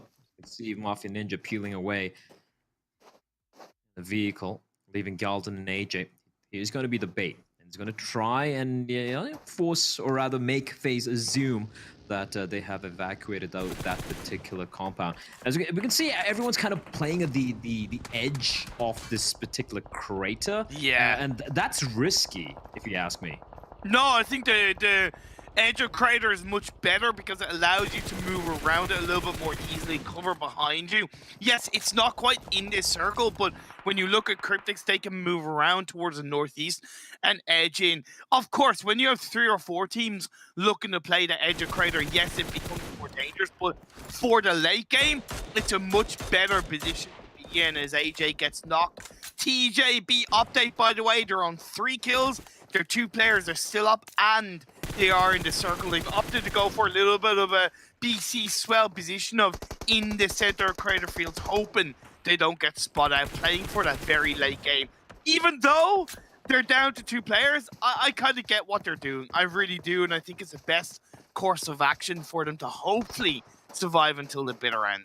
And considering how open the terrain is, I'm sure you have all these ridges and rocks and a couple of plants as well, cacti, I guess. But considering it's very open ground, you can easily see squads getting wiped out as the zone further shrinks in. I'm looking to see where the next zone shift is going to be. If it's going to be towards the crater, then both BC Swell and Tang Xiaobao are going to be so very happy. But if it is going to be western shift, I won't lie, it's not going to be easy for those 2 teams, as BTR unleashing onto Rico Infinity and DRS down to just Mafia Ninja and Galden, taking a long-range duel with Enigma Galaxy. Very optimistic with that nade was Mafia Ninja as Hamodi. Oh, lovely action shot, but that's a laser beam with the M4, and he knocks on Mafia Ninja, spots the second player as well, and DRS's days, it's looking numbered.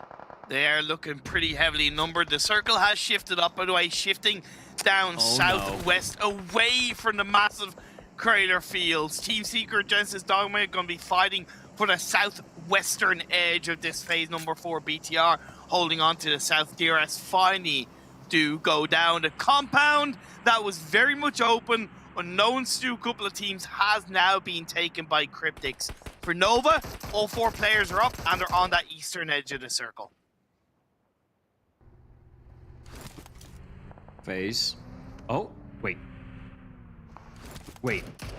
Ventores? Bro? Are you sure about this? I mean, is it imposter syndrome? I don't know what's going on there, but you know what? When Pika has an M24 or any bolt action gun in his hands, I would love to keep the observers on him. And Ventura as well. It looks like they found each other, and Rico Infinity just run away. They're like, yeah, we don't want to take this particular fight because, never mind, BTR helping them out by finding a couple of knocks and a couple of finishes as well onto Rico Infinity, down to just a 2-man squad. Although one of them has just been knocked, hasn't been fully put into the ground. Meanwhile, Genesis Dogma in a rough spot as well, as BTR continue to harass Rico Infinity, and this time they're going to be going in for the finish, not wasting any bullets. Hi, boy. Well, it just makes quick work of them. Yeah, and I was talking to someone on Instagram yesterday, and they were kind of a little bit concerned about how BTR are playing. I said, look, don't worry, they've got this. It's BTR. They know how to pull it out of the bag, and indeed they have shown up today in a big way. Team Secret, iShot's the last player alive. He's normally a man that can pull something big off as he chucks a nade, connects on the order, and he's going to run away. Or is he? Power Boy in the distance and towards the safety of these buildings. They have to cover in, have on towards the high ground. iShot's very aware of what's going on around them. This is not going to be easy. A follow-up nade. He waited for them to go in for the raise, for the res. This could be perfect. Power Boy spot him. Oh, never mind. Power Boy gonna keep him pinned down. In the meantime, Enigma Galaxy, they are dropping to the zone. Tang Xiaobao as well, having to rotate in down to just a 1-man. And BC Swell have also been taken down by the zone, unfortunately. And 6 points to Tang Xiaobao. Unfortunately, I don't think we even need to go to analyst test. Yeah, this is not going to be enough. As Shot is still holding his ground here. He's going to get yet another knock, and he is basically trying to be the 1-man army against the Chinese side. And Incendiary going to be lobbed in as well. He's so very low. He needs to patch himself up, and that bush is going to provide him some semblance of cover for the time being. And I don't know if it's going to be enough. Jimmy's going to burn alive in the meantime, looking to kill feed. And Nova, they're just not able to get this 1-man staying alive for Secret. iShot is a big thorn in the side when he's on his own in these games. He's a little bit of a master for Team Secret in that regard, but a bit of a third party. Liquid doesn't connect those shots to Xavier under a little bit of pressure. They try and find a spot inside this circle. They send 2 players swinging in, which I definitely appreciate on that 2-2 split, to hold 2 players on that northern edge, even if it is in the blue, to try and provide that cover. Support as FaZe! Oh my lord, you high boy couldn't have picked up 2 easier kills. Listen, man, Shot's still alive. I can't believe that he's He's still a looking legend. for the fight. Yeah, he's an absolute legend at this point. He spots Order out. Order needs to be careful. It's going to get knocked down. The Xavier, though, how brave are you? Very brave. But you know what? Sometimes bravery doesn't quite pan out. And that's going to be 2 quick knocks from coming in, as BTR, meanwhile, getting completely swarmed and taken down, at least one of their members. And I do believe for the Xavier, down to just a 2-man squad. In the meantime, the Legend has been lost. Team Secret have also been eliminated. Ventores inside that little shack, and he is completely, absolutely pinned down. He's pinned down, but also BTR, Cryptics, they're focusing on each other. BTR cannot push onto Ventures because Cryptics are looking at them. And then you have the side angle for Nova. If anything, outside of a nade and a possible shot from Powerboy and anybody on the side, this could kind of be a bit of a cheeky win from Ventures. He just needs to lay low, stop standing up, stay prone down, dude. Come on. This is it's squeaky bum time for FaZe, who have looked incredible here in week 3. And yeah, listen, if he's able to pull this one off, I'm gonna be just a bit flabbergasted. Considering everyone knows where he is, everyone has got no escape route, and just gonna try and bide his time and wait for everyone to eliminate each other. But as you pointed out, looking at the next zonal shift, that could be a reality. Ventura, oh! Thankfully, the nade's gonna bounce outside. That got a little scary. Ventura's still trying to step out. I'm not very comfortable with this, Imperium. Oh my lord, well that nade connects in the UI, boy. I may not like what Ventures is doing, but I sure as hell have got to respect He's in his zone. it. He's in the circle, mind you. If he can somehow take down BTR or enable Nova and Cryptics to take down BTR, he could just lie in wait here while Nova and Cryptics battle it out. There we go. Now, the good thing is that Cryptics do have to push in quite heavily, so they're probably going to be focused on Nova, as you alluded to. It's going to be tough to see how they deal with it. FaZe, Ventures, another Molly confirms the kill onto UI, boy. What is this man built of? He's a machine. He is the opposite of the wolf and the 3 piggies. Here it's 4 wolves trying to take him down, and he's the 1 piggy inside, taking everyone down from inside a little hut of his, and he's still keeping them at bay. Only 1 member remains now for the side of BTR. And Zoxy probably at this point is like, you know what? Screw it. I'm not going to take this fight. It's not worth it. Cryptic stepping out, having to take the fight though, but they're getting mowed down. Powerboy from the distance. Laser beam with an M4. They're going to find 2. And Zoxy finally finishes off Ventures as a little piggy will drop. And that means we're down to the final 2 teams. The final member of BTR, Zoxy, going up against the entirety, or at least 75% of Nova. Oh, okay. Take care then, bye-bye now. That's a Nova chicken dinner, baby. I liked how they approached that. Sure, okay, there were a couple of moments where it got a little uncomfortable for me when they're facing off against shots from Team Secret.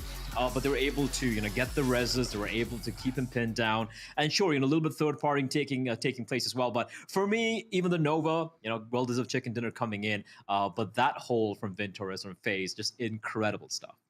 Of course, outside of the win by Nova and a good performance solo by the likes of Ventures and Shots, the biggest story is that Tong Jiao Bao, they only got 6 points.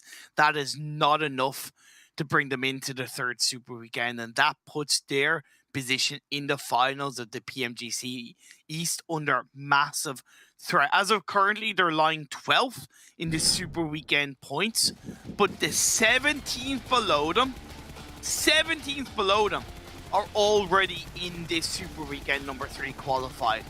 That, outside of the 7 below them tripping themselves up massively, I don't know. I just can't see Tong Jiao Bao surviving, because 163 points is also below the average when I looked at the points required with only 2 Super Weekends played. It was around 180, give or take. So, my lord, the destiny is definitely outside of Tong Jiao Bao's control.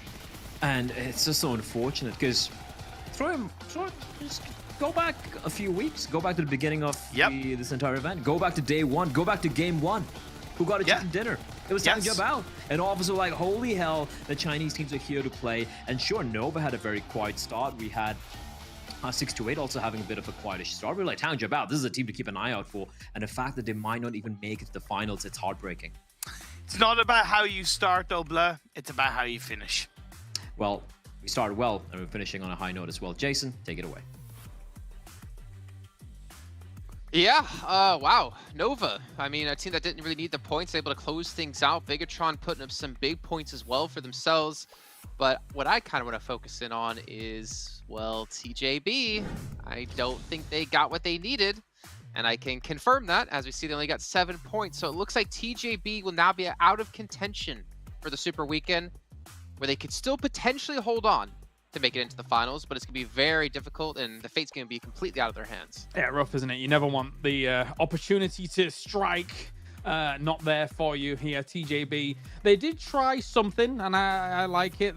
They actually did go over to Los Leones, again, capitalizing on the fact that MS Chombury was not there, and the fact that there is that knock-on opportunity, the fact that BC Swell, who is traditionally in this tournament so far, proved not to be the most difficult of opponent, so they tried for that hunt down, but they lost people in the process. That M249 in those close combat fights here, Tarzan, is lethal, and BC Swell were able to take some damage with them. But you got to think, right? They still got 7 points off that. So if that was the plan maybe from yesterday or halfway through yesterday, it might have worked. But that's the thing. Like, when do you actually switch on a particular mode? Right? So, I mean, A for effort, I guess. But I guess we are not going to see them in Super Weekend. And they will need to pray extremely hard.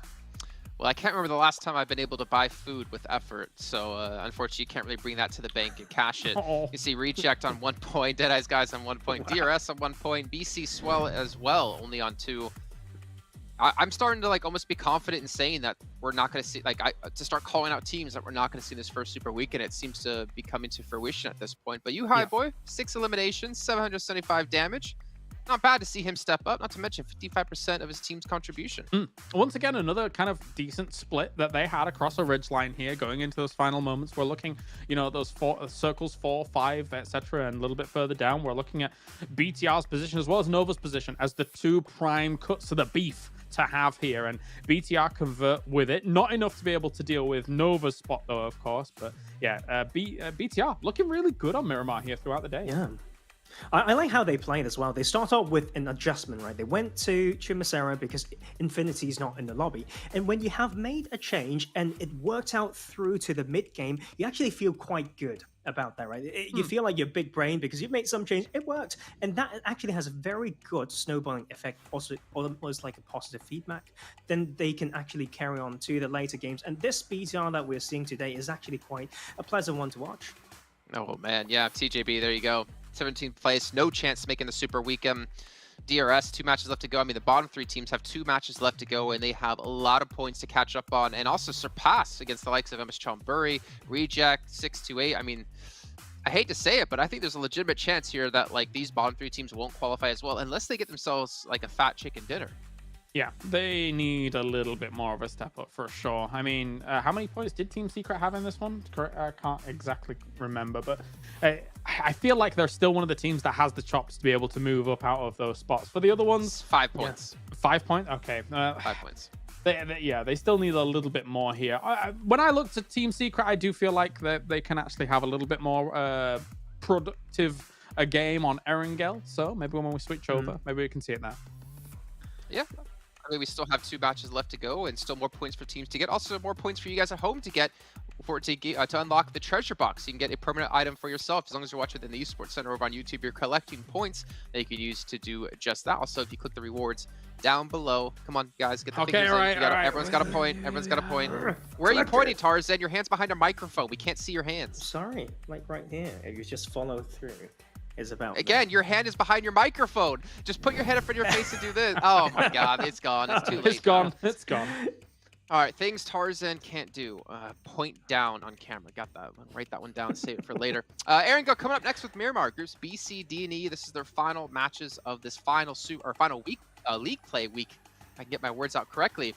And it's going to be tough, but what's also tough is the question we're going to be asking you guys to hear your thoughts on. What's your favorite map? Are you Team Sandhawk or are you Team Erangel? And if you're Team Sandhawk, then get out of here. We don't want you here. We want, Absolutely. we want only Erangel. Goodbye. Maybe we could change it up to have like McKendy in there, maybe Livik, something. Throw in a little bit of spice in there. Hashtag, Team Mirror World. Who knows?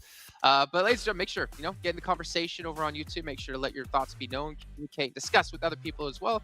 And we'll be keeping an eye on that, on top of it. And speaking about being on top of it, we're on top of what's coming up next. It's Erangel. We're going to head to a break. When we come back, we'll be diving straight into that map.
All right, well, welcome back. Hopefully my microphone is on.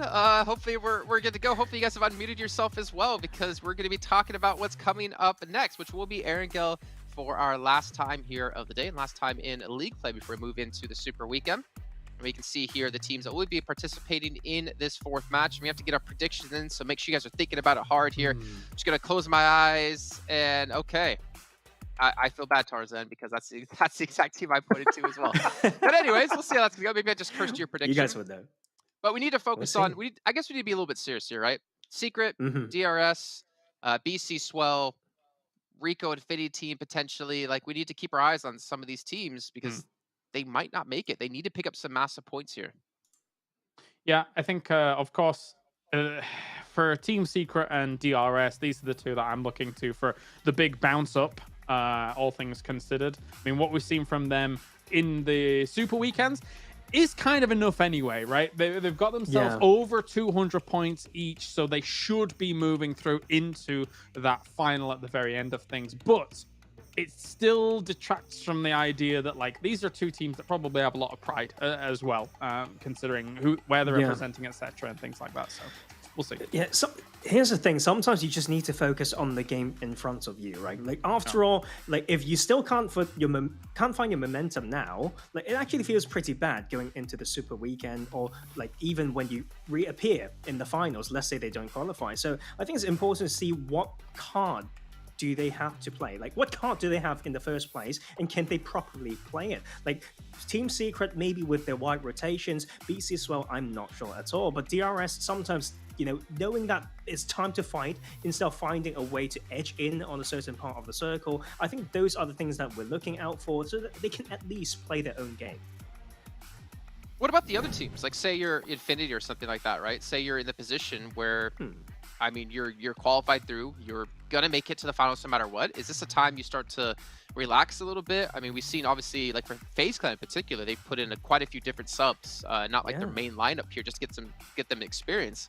What would you do then if you're one of these teams who was for sure through to the finals? Continue to test these things out. And I think the most important thing to test is to, once again, I've been talking about this for many times, but punishing a team maybe on their first rotation or second rotation, because those are the harder things to really get down if you do proper data collection. And then you just need to find a way to apply. You need to keep thinking about, for this playing path, for these circles, that team is where we can, hunt down. And that is probably the best thing to test right now to test their hypothesis. Yeah, I mean, the parallel that you draw, actually, Jason, is an important one, right? Because as you said, Infinity, they've been sometimes bringing in Nier as a sub just to kind of have him flex around once they know that they've been comfortable. FaZe, likewise. They were up towards the top up until just when Nova has just taken them over now. They also brought in somebody instead of Tony K to kind of, you know, get more reps in for some of their subs if down the line they need it. It's the perfect opportunity to have these kinds of things when you know you are qualified for these super weekends. Yeah, and I do wonder though, do they realistically look to field one of these subs that they're using in the finals? Do they look to do it in PMGC Grand Finals to potentially get there, or is this more of like just get them experience going into next year so they have that like kind of super high level international experience under their belt? I think it's a safety measure more than anything, right? It's Yeah. like if something random happens to their A-listers, that, you know, like somebody gets sick or something like that, at least they've got someone who's not just coming in straight away fresh into a super weekend and hasn't played any games against this lobby. I think that's really important. Even just to have 1, 2, 3 games under your belt against this lobby, so you're not just all of a sudden, oh, I'm surprised that somebody was shooting me from that angle, when maybe you've kind of figured that out in your previous games. I think this is the thing as well. Like when you actually, in the ideal situation, you want to have everyone play well, and you have different cards to play, almost like expanding the repertoire. It's like those best sixth man, something like that in like basketball. You bring them in, you go for a huge change in your style, but that actually adds a lot of freshness as well. I'm not sure whether we're getting there yet, but I think the idea is starting to like flourish for teams like FaZe Clan. Okay. All right. Well, you know, as we're talking about FaZe Clan, I kind of want to talk about the team at the bottom of the table of what's going on with them. Team Secret. I mean, we know they're an insanely strong team. They put on a hell of a strong performance. Their best result so far has been a 4th place with 0 eliminations. They've only gotten, well, that was 2 matches ago. But before the last match, they only had 2 elims out of 1, 2, 3, 4, 5 games, which is very unlike them, in my opinion. Maybe we can dive into a little bit, but first I guess we're gonna do our predictions really quickly. I'm going with 628. I closed my eyes, I randomly selected the team on my screen. Nice. And that's who I got. What about you, Kalaris? I'm going MS Chumbury for this one, and instead of answering why, I'm going to answer your Team Secret question. Some of the circles have popped very far away from some of the drop spots, so that hasn't helped them, but they could still do more. Okay. 628 for me. I mean, going with Jason for this one, and I mean, like if he's choosing Infinity, then I may not do the same. But 628, they've done me well actually. My first ever prediction that I got right was on 628 on a different map. So let's try that out again. Okay. Well, I mean, you have some legitimate reasoning behind your prediction. I just closed my eyes and literally just did this, and then boop, and that's how I got mine. Nice. But that's kind of what it is. Like, how are you supposed to legitimately predict a team that's going to win when you don't know any of the zones, 100%. You don't know any of the shifts, you don't know like anything that's actually happening? You're basically just doing what I'm doing. You're just basically guessing. Just some of you two have been better at it than I have been, unfortunately. Did you have any thoughts on Secret before we do throw over to Caster Stars then? They need to stop playing so safe. They thought that's the safe way to get points, but it's not. They have to really shift things up and know this is a time to take a fight and just ride off that momentum. Yeah, we know they're a strong team. We know they can pick up a lot of eliminations and also a lot of chicken dinners if they can get it, but they need to find that way to do it here and unlock that potential in the final 2 matches of the day. Let's throw it over to our commentators, though, of Blood Imperium to take us into the game. I'm just looking at James's face, and I could see how confused he was that Tarzan and Jason were agreeing on something. And I was surprised as well. Both of them going with 628, an interesting pick from these two.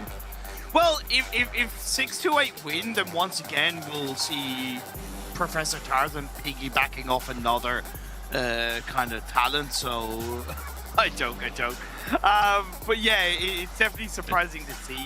But piggybacking is maybe something that DRS and Team Seeker should be doing for themselves, because they have a massive uphill battle ahead of themselves. They both have 2 games left. Now, right now, DRS are 18 points behind MS Chonburi, and Team Secret are 13 points behind MS Chonburi. However, MS Chonburi and other teams above MS Chonburi are also playing in these games, so it's a rolling target. Right now, the only non-moving target for DRS and Team Secret is Deadeye's guys in 11th spot of 43 points. So therefore, in theory, DRS need a minimum of 31 points in the next 2 games, and Team Secret need a minimum of 26.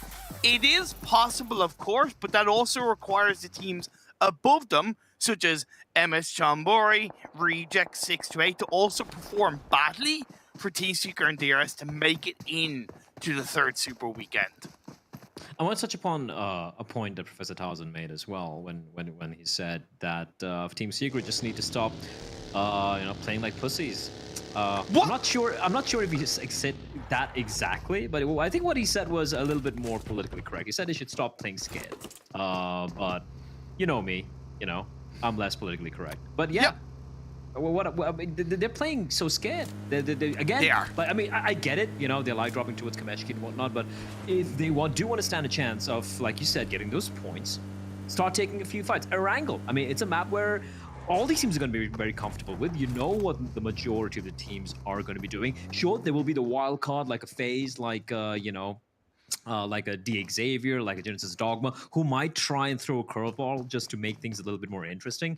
But I would love to see Team Secret just like kind of wake up and just, show what the cojones are made of and take these fights. But again, it's not happening, and you have only 2 games remaining, man. And also, okay, there could be something used as a reason for Team Secret not performing well, is that Carleris brought up the circles. In my eyes, that's not an excuse, because 1, you can't control the circles, you got to be able to adapt. Secondly, when you look at Stalwart, in the game they won in Erangel, on the western side of the map, they drop a Novo.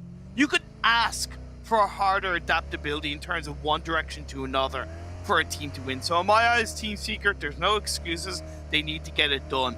But this is beautiful from Stalwart. Look at the level of fun they're having. The dancing from on top of the car. Yeah, that's a bit spicy. I don't think that's even PG, to be honest, man. They're a bunch of little dirty boys, aren't they? That's why I like them. They're fun. They have played incredibly thus far. Sure, we've had them have their ups and struggles downs at times, struggles at times. But they show the grit and the tenacity necessary to, when it looks grim, when you're starting to worry a little bit, they wake up and they deliver. Yes. And in all honesty, I don't think there's ever been a moment, apart from maybe yesterday at the end of the day, where we were like, okay, Stalwart's being very quiet. Because even though they might have a quiet day, there will always be some glimpses of what we can expect from them rather. And they never ever seem out of it. No, they never really seem out of it, for sure. And even just, it seems like the attitude of kind of Stalwart as an org, at least in terms of with this team, also seems very healthy. They're constantly kind of posting memes. They'll poke fun at themselves as well as other teams, and just having that kind of good vibe, that kind of healthy level of competition where, hey, let's have a bit of fun and then keep the seriousness kind of in game when it's needed to be played out. Looking at this phase 1, though, it's a little bit easier to deal with for a lot of these teams. You have a big chunk of the central map in play.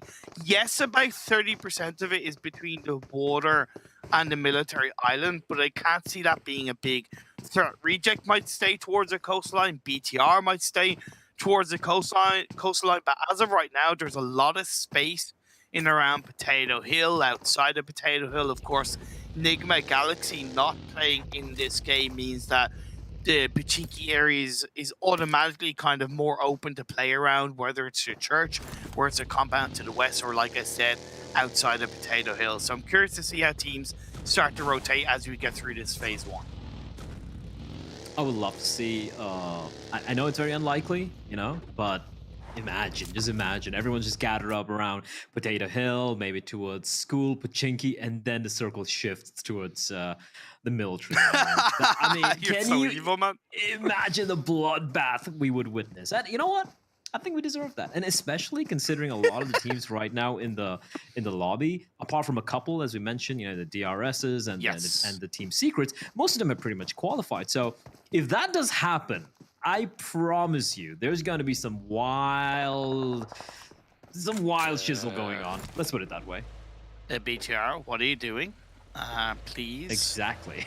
Please be careful. You should know this about both Reject and Genesis Dogma, that they do kind of hang around the coastal line in this kind of circle. Don't be so heavily split, please, and thank you. There you go. Luxy joined up with the rest of your teammates. Make it a 3-1 spread inside this phase number 1. Team Seeker, DRS report update for you guys. DRS are still in Yasnaya, hanging around MS Chonburi.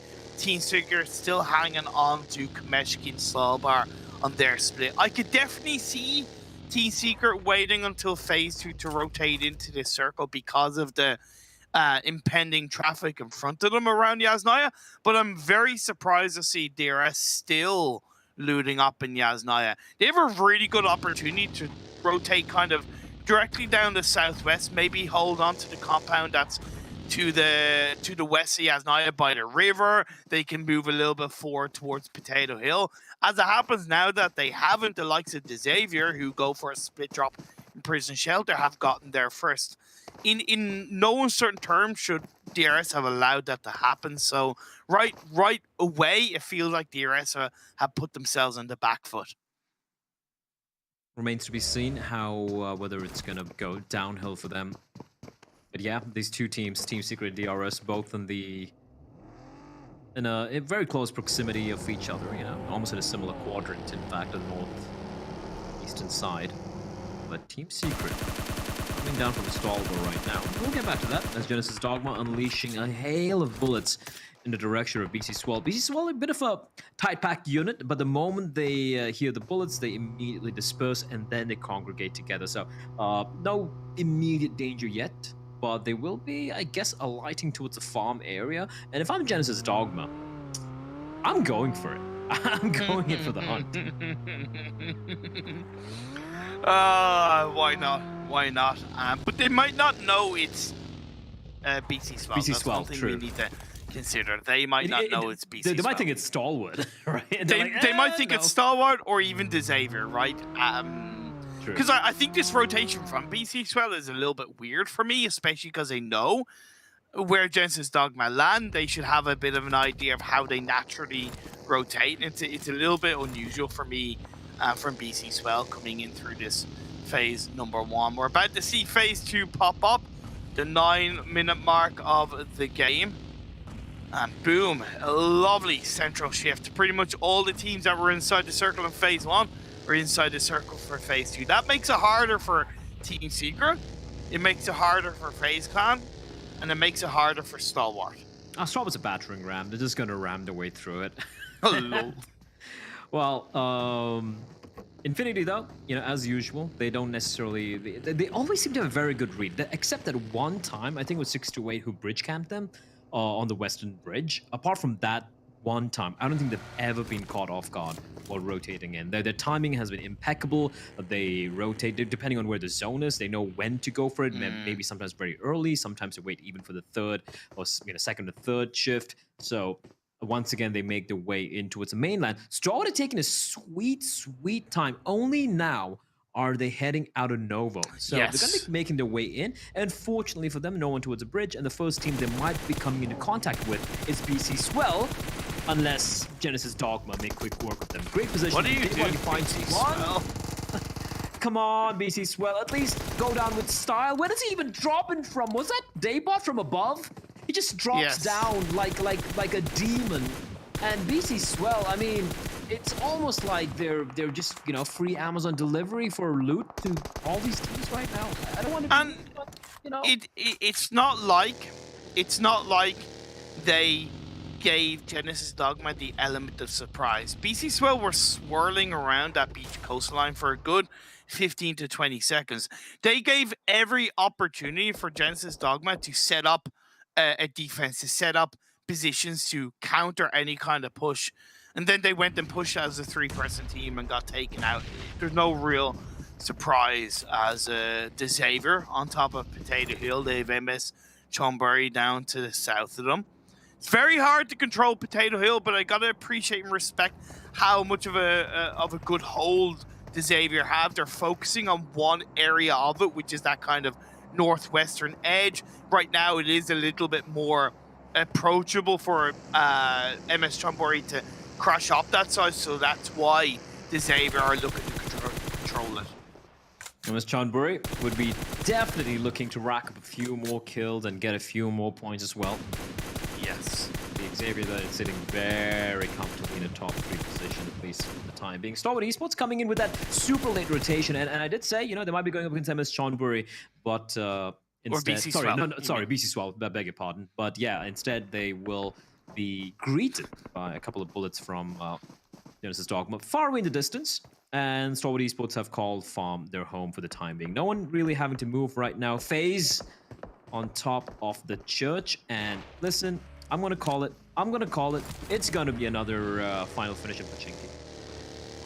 I appreciate that bold prediction as we're getting to the end of phase 3. There's a line of teams from the compound down to south of school all the way to Pachinki Rico, followed by Down One Gaming, followed by 4 Rivals, followed by FaZe Clan. So they could crash into each other depending on where this phase 3 shifts. Blah, are you the messiah of circles or are you the devil of circles? Listen, man, I'm just saying, I'm just good at what I do, you know? Like, you saw me call that, like, with such conviction. And even when it was in a smaller zone, it was like the 3rd shift, right? And you could have gone anywhere, but I'm like, it's gotta be Pachinki, boys. I mean, I'm just saying. But please, you're welcome. Please don't commit yourself to Pachinki, though. It is still only phase 3. I don't really like it from MS Chonburi. Now, it is on that kind of very eastern edge of the city, so it's a little bit more disengageable. It's a little bit more exitable, and they've gotten there first, so I can look here. Michael Bay, Junie just goes for that Michael Bay move indeed, and jumps his way out of it. Down One Gaming are safe for now, but 6-8 are on that South Pachinki hill, waiting, looking for the victims around them. Yeah, I really don't think they're safe. TG13, amongst all the commotion, I think has been... Oh, no, not just TG13, but Jasper as well. That's not good. That's not good at all for MS Chonburi. I thought, like you said, that they found some semblance of safety. But now, the knocks haven't been converted into kills, so they're sitting pretty right now for the time being. BC Swell, in the meantime, will bid us goodbye. Again, a very, very disappointing outing for them, as D5MX is being knocked down, but fortunately he's got teammates around him, and the rest should be taking place. What's surprising for MS Chonburi is that those 2 players got knocked down. The reses haven't taken place yet. It looks like they might just bleed out in the open. That could be the case. It's just a Dogma. Hold on to that eastern side of Potato Hill. Team Secret being put under a good bit of pressure by Rico Infinity. This is a scary game for Team Secret. Like you said, coming into this game, they're currently 18th on a total of 17 points. MS Chonburi were punished by 4 Rivals, but it's not enough to get confirmations, right? That is the good thing about kind of committing to a city, is that, especially in the early games such as phase 3, if you get knocked, unless it's a secondary team, you're not really going to get pushed or third-partied or essentially confirmed. So MS Chonburi back up as a full squad. I really appreciate this eastern Pachinki field position from BTR. You could see them get stuck on the next phase, but I think it's an absolutely bang-on position to be in. Come on, Pika. 3rd time's a charm. No, one more. Come on. No, goes on a flick shot, doesn't quite land it. Pika usually doesn't miss those. He rarely misses those, but unfortunate. I'm more impressed with the fact that apart from BC Swell, I saw like, I think 5 knocks, but none of them were converted. Everyone getting rezzed, everyone healed up. So we have 60 players alive, 15 minutes into this game. And the circle shrinks it further. And unfortunately for my predictions, it's a little bit away from Pachinki. You know, it's still technically in Pachinki for the time being, but that's why I said don't commit yourself to Pachinki on phase 3, right? That's why I really like 6-8. That's what position. That's why I really like BTR's position. But now FaZe and MS Chonburi, Jasper is knocked down, and this could be a very good fight for both BTR. Sorry, for both DRS and Team Secret if MS Chonburi go down. As Chonburi, that they're getting harassed. I love the nades. We love the Beer 11. Needs to be careful. And the nade will find its mark. TG13 absolutely bloodied by the shrapnel. And Pop just runs on in through that little tunnel. But the nades, they're now getting harassed by 4 rivals as well. As Bullshock arrives to the party. And MS Chonburi get absolutely slaughtered on their knees. Executed. And 1 man remains. And this could be very important if FaZe can get the revive onto all 4 players before rivals. Looking for a bit of a third party on that one as DRS and Rico Infinity gonna clash up on that northwestern edge outside the circle for the time being. Infinity being very quiet in this game so far, Blair. They hold on to the southwest side. They have a bit of a 2-1-1 split.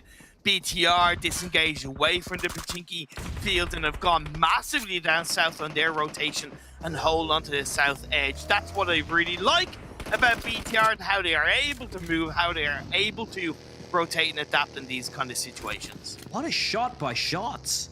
Look at how far Satar is. Shot by shots. Yeah, I mean, completely unintentional, of course, and they're going in for the finish as well. They're wasting their time. They're like, we need kills, we need kills, we need points, and that's exactly what they're going to find as Satar will quickly be finished off there. You know what I'd love Jumper to do leading into the finals, if he's allowed to? Rename his IGN to Christmas Jumper. That would be so cool. All right, yeah, I don't want to put you in a timeout, but if I could, I would. Team Secret, though, they get the knock. They have a semblance of cover. But Genesis Dogma, we know how absolutely dangerous this particular unit can be. Now, fortunately for the side of Team Secret, the nades aren't really going to find their mark. And I say that. And the nades, they exchange nades. Daybot with a knock. But he, in turn, will fall. And look at Team Secret. Look at him charging it. Teammate down, Team Secret. What are you doing? That shouldn't be happening.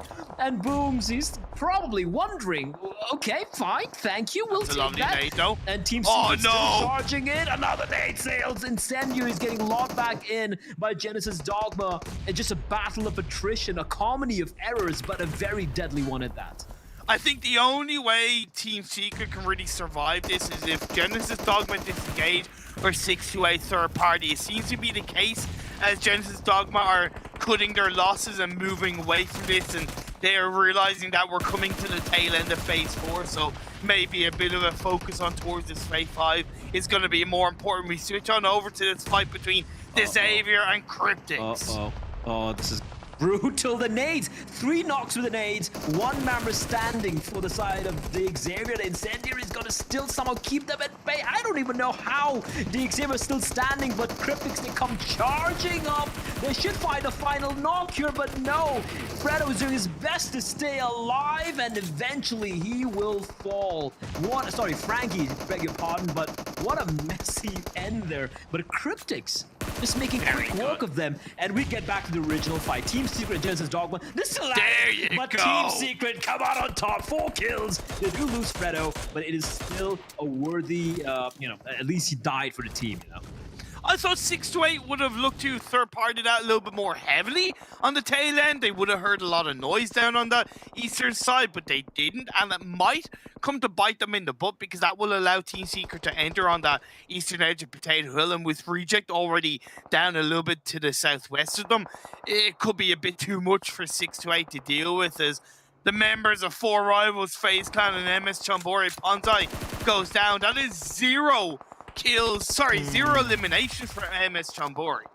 That's rough. That's a rough outing. 6-8 in the meantime, having to go up against Reject, and they are taking a bit of damage. Team Secret having to make a run for it, and they might be just running into an ongoing skirmish. Now, if they time this right, unfortunately, it's kind of open terrain, but if they're able to time it right. Oh, FaZe? I thought we were going to try run over Appy. It's a drive-by, but not quite able to find its mark. But Appy will fall to Lazy Boy as Cryptics have arrived at the party. Now, Team Secret, I do wonder if they're going to be able to somehow sneak their way in, but it's looking unlikely. 1 by 1, they start to fall, and it is it's kind of rough. 2 members stay alive for them now. Cryptics have had a hell of an aggressive game so far. 5 eliminations. The squad wipe onto Xavier, they're in the circle, they're controlling that northwest hillside. It's been a good game indeed. Down one gaming, 33Z, turns around, claps Junie right in the back with that one. Cryptics are literally just driving around like they're playing Carmageddon or something. Look at them. Marshall is driving around conveying information, and for some reason, no one's able to find him as Daoshi. He is low, needs to patch himself up. 33Z, he's been out low for a while, so I'm assuming he doesn't have any first aid kits with him, which is unfortunate. And Secret, two-member, sneaking in, and he's going to be Kid finding Sarah, pushing in deeper. 33Z's there as well around the corner, but he won't be able to find Kid, and he will finally be knocked down. But that was all a ruse, because amongst all the commotion, his teammate has managed to sneak his way into the zone. The Team Secret still in contention, as Cryptics are now coming under fire from Rico Infinity, but a trade is immediate, and Cryptics will eliminate the Mina team. Always eye shots left alive, always alone on his own. He's the golden bullet of his side. Down he goes in the end. We also lose Rico. Infinity 33Z is not looking to get confirmed. How are FaZe Clan still alive in this one? How are they still up as a duo? This is crazy from the Thailand side. And look at how far away they're from each other as well. And Divine is gonna unlock, but unfortunately that exposes him, and he will be taken down by Damn One. FaZe, you say Howard is still alive, man? They're taking kills, they're taking knocks. They're not just quietly gonna go into the night. They're looking for those frags. Down to the final 5 teams, 15 players still in contention. And of course, the one time Jason doesn't pick the Infinity, it's looking like they might potentially steal a chicken dinner away here. BTR are still waiting in the wings down on the southwest side. Only as a duo though. Down one gaming still up as a full squad. They're gonna push in on towards FaZe's position, so I can't see FaZe surviving for too much longer. You talked about that split is gonna work in their favor for the time being, and Luxie down below at the bottom of the hill gets a couple of shots onto Near. Not quite a knock, but again, just opens the door as MR5 go down. FaZe doing their best to hold the ground. And a couple of knocks. And a finish as well in the Damn One Gaming. So the 4-man squad you were talking about, they go up against one member of FaZe. And look at the amount of damage they deal here, Imperium. Lovely shots by God Tunny. Gets a kill on the Luxie. Leaves her just Liquid left on his own. This is a kind of circle ending where nobody really wants to be in the center as well. Everybody's on edge. The team that's really closest to the center is Infinity, but they have the most amount of players. They have a full squad up, so it makes sense as the next phase is about to show. They want to just take care of BTR here. They don't want them around. They want to just eliminate Liquid as quickly as possible so they can consolidate the surroundings, and then they can concentrate on the remaining teams. That is, of course, going to be Cryptics with their 3-man squad. And again, FaZe, Bullshock still alive. Fabian still alive, although now he's out in the blue, so he's going to try and patch himself up. He's way out of the blue. And FaZe gets spotted by Lazy Boy. Fabian, his days are numbered. They know exactly where he is. But considering the number of teams left alive here, Cryptics are aware they have to go up against the force that is Infinity. Yeah, but I want to see Cryptics win this, being perfectly honest. I feel like they deserve this game a little bit more. 9 eliminations. They've had to do a bit more work to enter into these circles. But again, like you said, they're going up against the might of the Infinity. 7 eliminations themselves. The circle has favored them as Fabian goes down. That's the end of down 1. 2 teams remain. Does favor them a little bit though, and that's they had a little rock this El Chapo, and I like what Senkai's doing. He's trying to come in all the way from the left-hand side. Oh, the nade almost finds Lazy Boy on a sliver of HP, hemorrhaging all over the grass. He will crawl to safety and he's gonna try and patch himself. Senkai's trying to find an angle, but Mela, he's even further out, and I don't think Senkai's gonna be aware of this. The moment he tries to strike onto Newsy, Mela should rattle off a couple of bullets, but no, he's going to reposition himself, grouping up with the rest of his teammates. So yes, they do have the slight high ground advantage, but as you pointed out, the zone, it is firmly with the Infinity. Look at the line Infinity have right in the center circle. And I love the fact that one is on the outside of it, on that western edge. I believe it is Mela. That covers Cryptics entering from the side of the hill. It's perfect from the Infinity. Parade out. The nade from Newsy. Good to find Senkai. Now a 4 versus 2. And you can see Mela starting to pincer them, coming in from the side. And they have no idea the angle is going to be coming in from on the extremity. He should find Lazy Boy here. Lazy Boy hears the commotion, can hear the footsteps. He needs to strike right now. And indeed, he will strike. But Mela is so quick on a trigger. 1 remains. And that is going to be it. The Infinity. 10 kills. And the chicken dinner. I guess... you know, that's what Infinity does, getting the chicken dinner when Jason doesn't kind of screw their day by taking them. Such a good ending from the Infinity. The way they controlled it was perfect. They didn't take it for granted. Like I highlighted, that 4-man line across that circle right in the center was just so sweet to see. But Cryptics, man, a team that have had their fair share, and I mean like their fair share of ups and downs, blah. I really think it shines a big light on how much they've grown throughout this PMGC East. They've become a lot more aggressive. They've started playing, I feel, a little bit more fluidly as a team, taking more fights, you know, pushing their way into these circles, and they deserve a lot of credit for that. And I'm going to be very excited to see them coming into the 3rd Super Weekend, because to have 3 MENA teams in the finals, I think would be a big push and a big representation of how massively that region has grown. Yeah, and even the very differing styles of these teams, right? Like you look at Enigma Galaxy, they play a very different brand of PUBG Mobile compared to Cryptics. And yeah, 100% Cryptics have very, very much impressed all of us. I gotta say, FaZe impressed me quite a bit as well. They were so resilient. Like, it just didn't make any sense for how long they're able to stay alive. Team Secret, I think they did better than usual. Again, you know, faltering at the end. Is it good enough, though? I don't know. Even DRS as well. Those are the 2 teams we're keeping an eye out on. And I don't know about you, Perry, but heading to the final game, I mean, they need to really step it up. But I haven't seen anything yet thus far from these 2 teams today where I can be like, oh, they tried, but they faltered. No, it's kind of been middle of the pack. And I'm also getting that kind of like little bit of kind of PTSD of DRS and how in the past they look so volatile on their performance, and it looked good, consistent at the start of PMGC, but in this league week 3 and Super Weekend 2, it's been very, very hit and miss. It has indeed. But you know what? That's enough from us. We have one more game remaining for the day for the league stage of week number 3. But before that, of course, we have the wonderful panel and Jason. Speaking of hit or miss, it's more about miss for me with my predictions. I don't know what you're doing, Tarzan, but you should have stuck with me. You should have changed the second you saw me do 628. And of course, the one time I don't predict Infinity, they get themselves a chicken dinner. But either way, they did it in a very good fashion. But also Cryptics, got to give them credit to be able to survive that long and to be able to put up that amount of points. A team that we don't really see that often, sadly enough, or we haven't really seen or talked about too much when it comes to Super Weekends.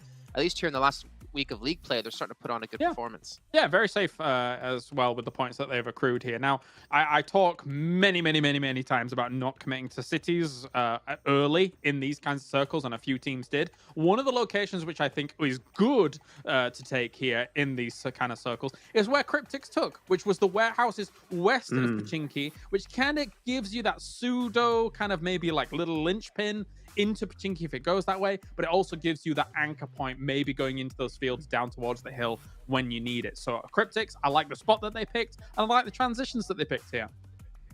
You'd like the way that they played as well. To be fair, we talked about how they played before this week, and there's no flashiness to it. But I've been casting them through PMPL Arabia. I know they can use momentum well, and to be fair, they were the team that got the first chicken dinner of this week's league play, and I can believe that is what they're riding off, but they will need to bring that over to Super Weekend as well.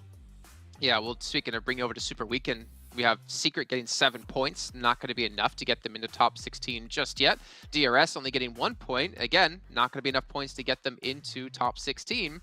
I'm really worried, actually, for those 2, or I guess 3 teams, if you want to put in BC Swell in there as well, to be able to make it into the Super Weekend, let alone be able to maintain their position in top 16 if they don't. Yeah, unless DRS has like a massive game coming into the next one, or BC Swell as well. Like, I think they might be just done here for this going into the next Super Weekend. DRS, I kind of expected more than just the 1 point, but time is ticking on them, and there's only 1 game left. Well, we can see Lazy Boy, someone we haven't really mentioned when it comes to MVP. I don't think we've seen really him ever actually in the MVP, so a big standout performance out of him with the 6 eliminations and 747 damage, doing 50% was team's contribution here in this one. And I mean, Cryptics, yeah, we haven't really had those stand-up players really come into the limelight with them, unfortunately. I'm not sure exactly why. I mean, I don't know if that's just because they haven't been able to just do really well in general to have those big matches, but at least in this one, they're able to get themselves forward and get themselves in a 3rd place with still a match to go. Not bad. Yeah, Lazy Boy, he can join my team of all boys. Back in 2019, when we were at the World Championships, we had the para boy, the cool boy, the old boy, who was the last boy? I can't remember. But Lazy Boy, he can now be the 4th member. Congratulations. I love that. Fireboy. Maybe it was Fireboy. Thank you, Max. Brilliant stuff. Yes, but the boys team looking strong. You okay? You okay? All right, so taking a look at the second page, I am okay. I don't know what you're asking me about there. I mean, I'm always okay. We can see here down towards the bottom of the page, Secret 24 points, BCS 17, DRS 13, MS Chumbury sitting at 31 points in 16th place, and they still have a match to go. So we need to see Team Secret get 7 points at a minimum if they want to break through top 16, hoping that MS Chumbury get 0 points in this next match. It's going to be tough. I don't know. I realistically am thinking we're not going to see these teams. And I mean, take a look at their overall stand just to give you guys an idea of where they're currently at. Team Secret in 6th place at 227. DRS in 7th place at 218. So 6th place is 227. 16th place is 119. I think, I mean, if Bigatron just put on the same performance they had before, they would pass Team Secret by 1 point. Or actually, by over 1 point. So it's actually really possible we could potentially see teams in like 6th, 7th place not make it into the Super Weekend. Or sorry, not make it into the finals. It's tough, right? You don't want to be in that position. And you talk about, situations like this, then you need to look at abilities of teams and the tendencies in the past, almost like the history of taking strong games. Like one huge game. And DRS, if you track them through the week, they're just going downwards. And that's just not good for the fans. Yeah, not good at all. But hey, maybe they still have fans out there who are voting for them. And we're going to ask you guys for your thoughts of who your favorite player in PMGC is. You can see that here below us on screen. But also down below us on screen, you have the rewards button. You can click for extra tokens that you can use towards unlocking permanent items. So make sure you guys are doing just that. Hey, Tarzan did it. He did it. He nailed it. Now Kalaris hasn't done it.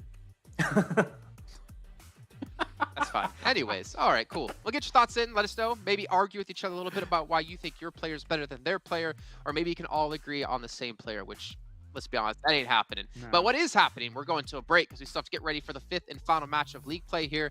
We'll see you guys in just about 5 minutes' time.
I saw the first light, the first steps. Now I see much more. I capture Earth in all its beauty. I see action. I see drama. And I see it in the finest detail. Moments of inspiration. And the first steps. I am the 1+9.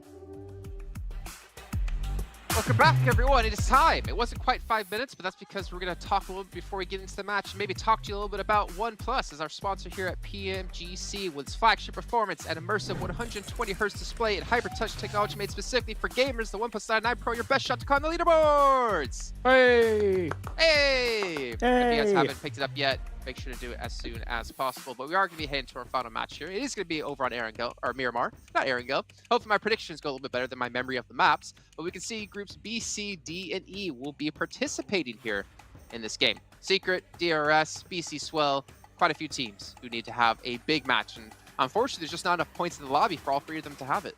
Yeah, this is going to be really, really difficult because I think all three of these really need, as you say, maybe a 15, 16, 17, maybe 20 plus point game here, all things considered. With MS Chonburi kind of has given them a bit of a lifeline, right? Because they were one of the teams that committed down towards the bottom of Pachinki and really didn't convert much off the back of that. So maybe if one of these teams has a big game, maybe they can jump up if teams like MS Chonburi and Rejects don't do too well.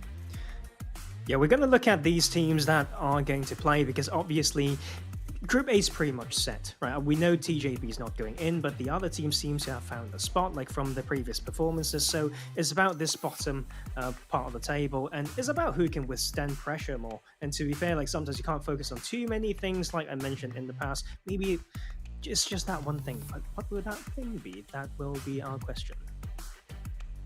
I think we have a lot of questions, actually. Like, why is it this week that some teams are struggling that previously didn't? Why is it this week that some teams are performing even better than we saw previously? Or why is it that we see in Super Weekends teams just crumble and fall apart and pull out the football list from last year? But I guess one question we don't have to ask ourselves is who were our two stand-up players in the last match? You can see Lazy Boy and God Tunny.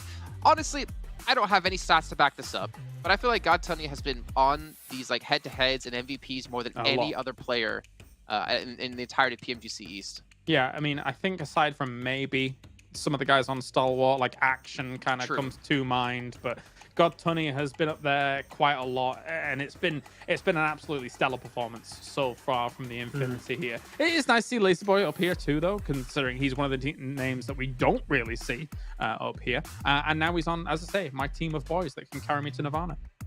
Yeah, and with Infinity as well, they are a little bit like Stalwart when all their players are basically very, very good. There's an all-star roster. We've all seen them take turns to be MVP. So that is another good sign for the team. Obviously, this points speak for themselves as well. And yes, but Team Secret, Fredo there. We saw that small... It's not even a hiccup. It was like comedic. It was also extremely sad how he got knocked that game previously. The chance of that happening is extremely low. Yeah, that was such a sad moment. You know, Fredo, he's got one of the most beautiful smiles in the world, but he's not smiling there because he got knocked over by his own team whilst he was jumping in the middle of the air. It's so rare that happens, given the circumstances, but yeah, unfortunate there for Team Secret. I mean, I'm seeing how tilted and angry you are. Imagine how tilted and angry he was, being the one actually there in the midst of things.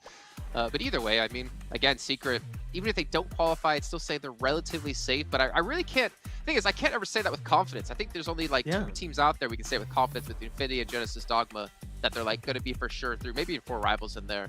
It's more about the teams who don't qualify and the performance that they've had throughout the last few weeks.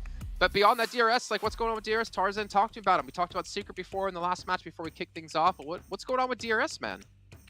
I feel like it's a very linear type of playstyle still, but the efficiency in taking these fights are not quite there. And obviously, we talk about them being like rigid in the past. Fine, like if you want to be very rigid with your macro, then when it comes to picking fights, be efficient. Like know when to cut your losses or whatnot. But they've been kind of stuck in between. There's no easy way to look at the map and be able to predict what they're actually trying to do, and that's usually not a good sign. What about you, Cloris? What's your thoughts? Do you have anything that stands out to you about DRS that you want to mention? It is difficult because they've just not really been present. I mean, and apart from the 5 kills that they got and the 7th place on the 4th last match here, it has not looked crisp. It's not looked clean for them. I do think that, again, all of these circles kind of shifting kind of southwest and then kind of middling. There's barriers to their entries and not easy opportunities for them in some of these field locations, endings. I can't quite pinpoint exactly where it's gone wrong for DRS here. Okay. Well, can you then help me out in a different direction? Can you give me a prediction? Okay, well, I'm going to give you a prediction, but it's not exactly even for the win. I just need them to have a double-digit game. Yeah, and I want to see it because I want to see them in the Super Weekend. It's Team Secret here, and they've got to make something happen because they've been languishing at the moment.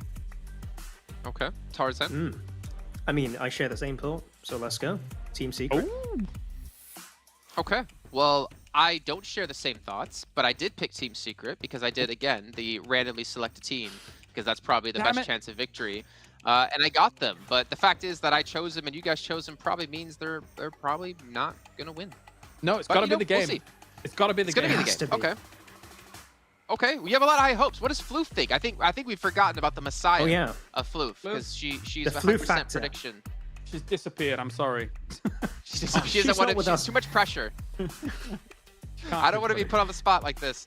All right, well, I mean, either way, we still have the match today. We still have one day off for all the teams in the Super Weekend to catch up and try to obviously get in the top 16, make it into the Super Weekend.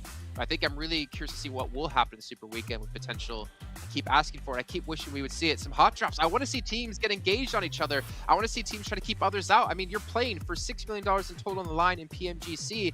If you could just hot drop a team, prevent them from qualifying, and it benefits you in a way that you can make, like, you know, even $1,000 more, I would do it in a heartbeat. I hope you guys would as well. Yeah, there are definitely some there, so you couldn't make it happen. Yeah, well, let's see. Let's have our casters make it happen. Final match of league play here, Bled, Imperium. Do it, boys. We will try. We will try, Jason. Final game of the league stage, Imperium. Quite a bit on the line for a couple of the teams. It's also obvious who our analysts are. I mean, I think James said it best. He doesn't think they're going to get a chicken dinner, but he wants them to at least get double digits. Team Secret DRS. What's going on here? It's a final countdown. In my eyes, DRS are out of it. I'm sorry. Okay, sorry. It's okay. I did set you up for it. In my eyes, DRS are out of it, not to be considered. Take care then by now. I apologize. See you guys in the finals. However, for Team Secret, their chances are a lot stronger than it might initially look, because all it requires is for any one of either MS Chambori, Reject, 4 Rivals, or Rico to get a 0 to 1 pointer game, and the door is a lot wider open for Team Secret to make it through. Yes, a good result is still required for them. The fact that it's ending on Erangel, which is outside of Sandhawk, proven to be Team Secret's kind of strongest map, that's also a plus. The playing path has not complemented their normalized drop spot, which is around Toria Hawamada. However, we saw in the previous Miramar game, they did drop down south of Los Leones. Looking at a zone right now, though. Yeah, a northwestern zone, and a lot of the teams who dropped a little bit later. There's a massive number of teams who have dropped towards the north, towards the south, just south of Los Leones. I count about 6, maybe 7 of them. And you can see early knocks taking place as Reject going up against BTR, and High Boy gonna claim that first blood. There is something I want to touch upon, though. Yes. What Jason said. He's like, you know, these teams, if there's something you can do to ruin their day and to ensure you survive, you should hot drop them. I know I would. You know what that makes me think? If there's ever a zombie apocalypse, like an end of the world scenario, Jason's the sort of guy who's going to eat his dog. He would probably like throw his girlfriend in front of the zombie so he could survive. I can respect that. I'd do the same. Yeah, I'd probably do the same. Sorry. I know. Jason, yeah, no, that's not even sorry about Jason. I agree with you. No, I'm saying sorry to my girlfriend, like, you know. Is she in the room? No, she's not. Okay, good. I don't want you to get like disconnected when she hurls your PC out the window. Suddenly you hear a massive slap and an ow! All right, we do see the first dog in the replay. Thank you, production. Divine happily cruising along. He's even following the road, following the traffic rules, and gets put down 6 feet under early on. So a bit of a rough start there for Reject. DRS. All eyes at DRS and Team Secret. And I got to say for DRS, I feel like they looked good the past couple of weeks.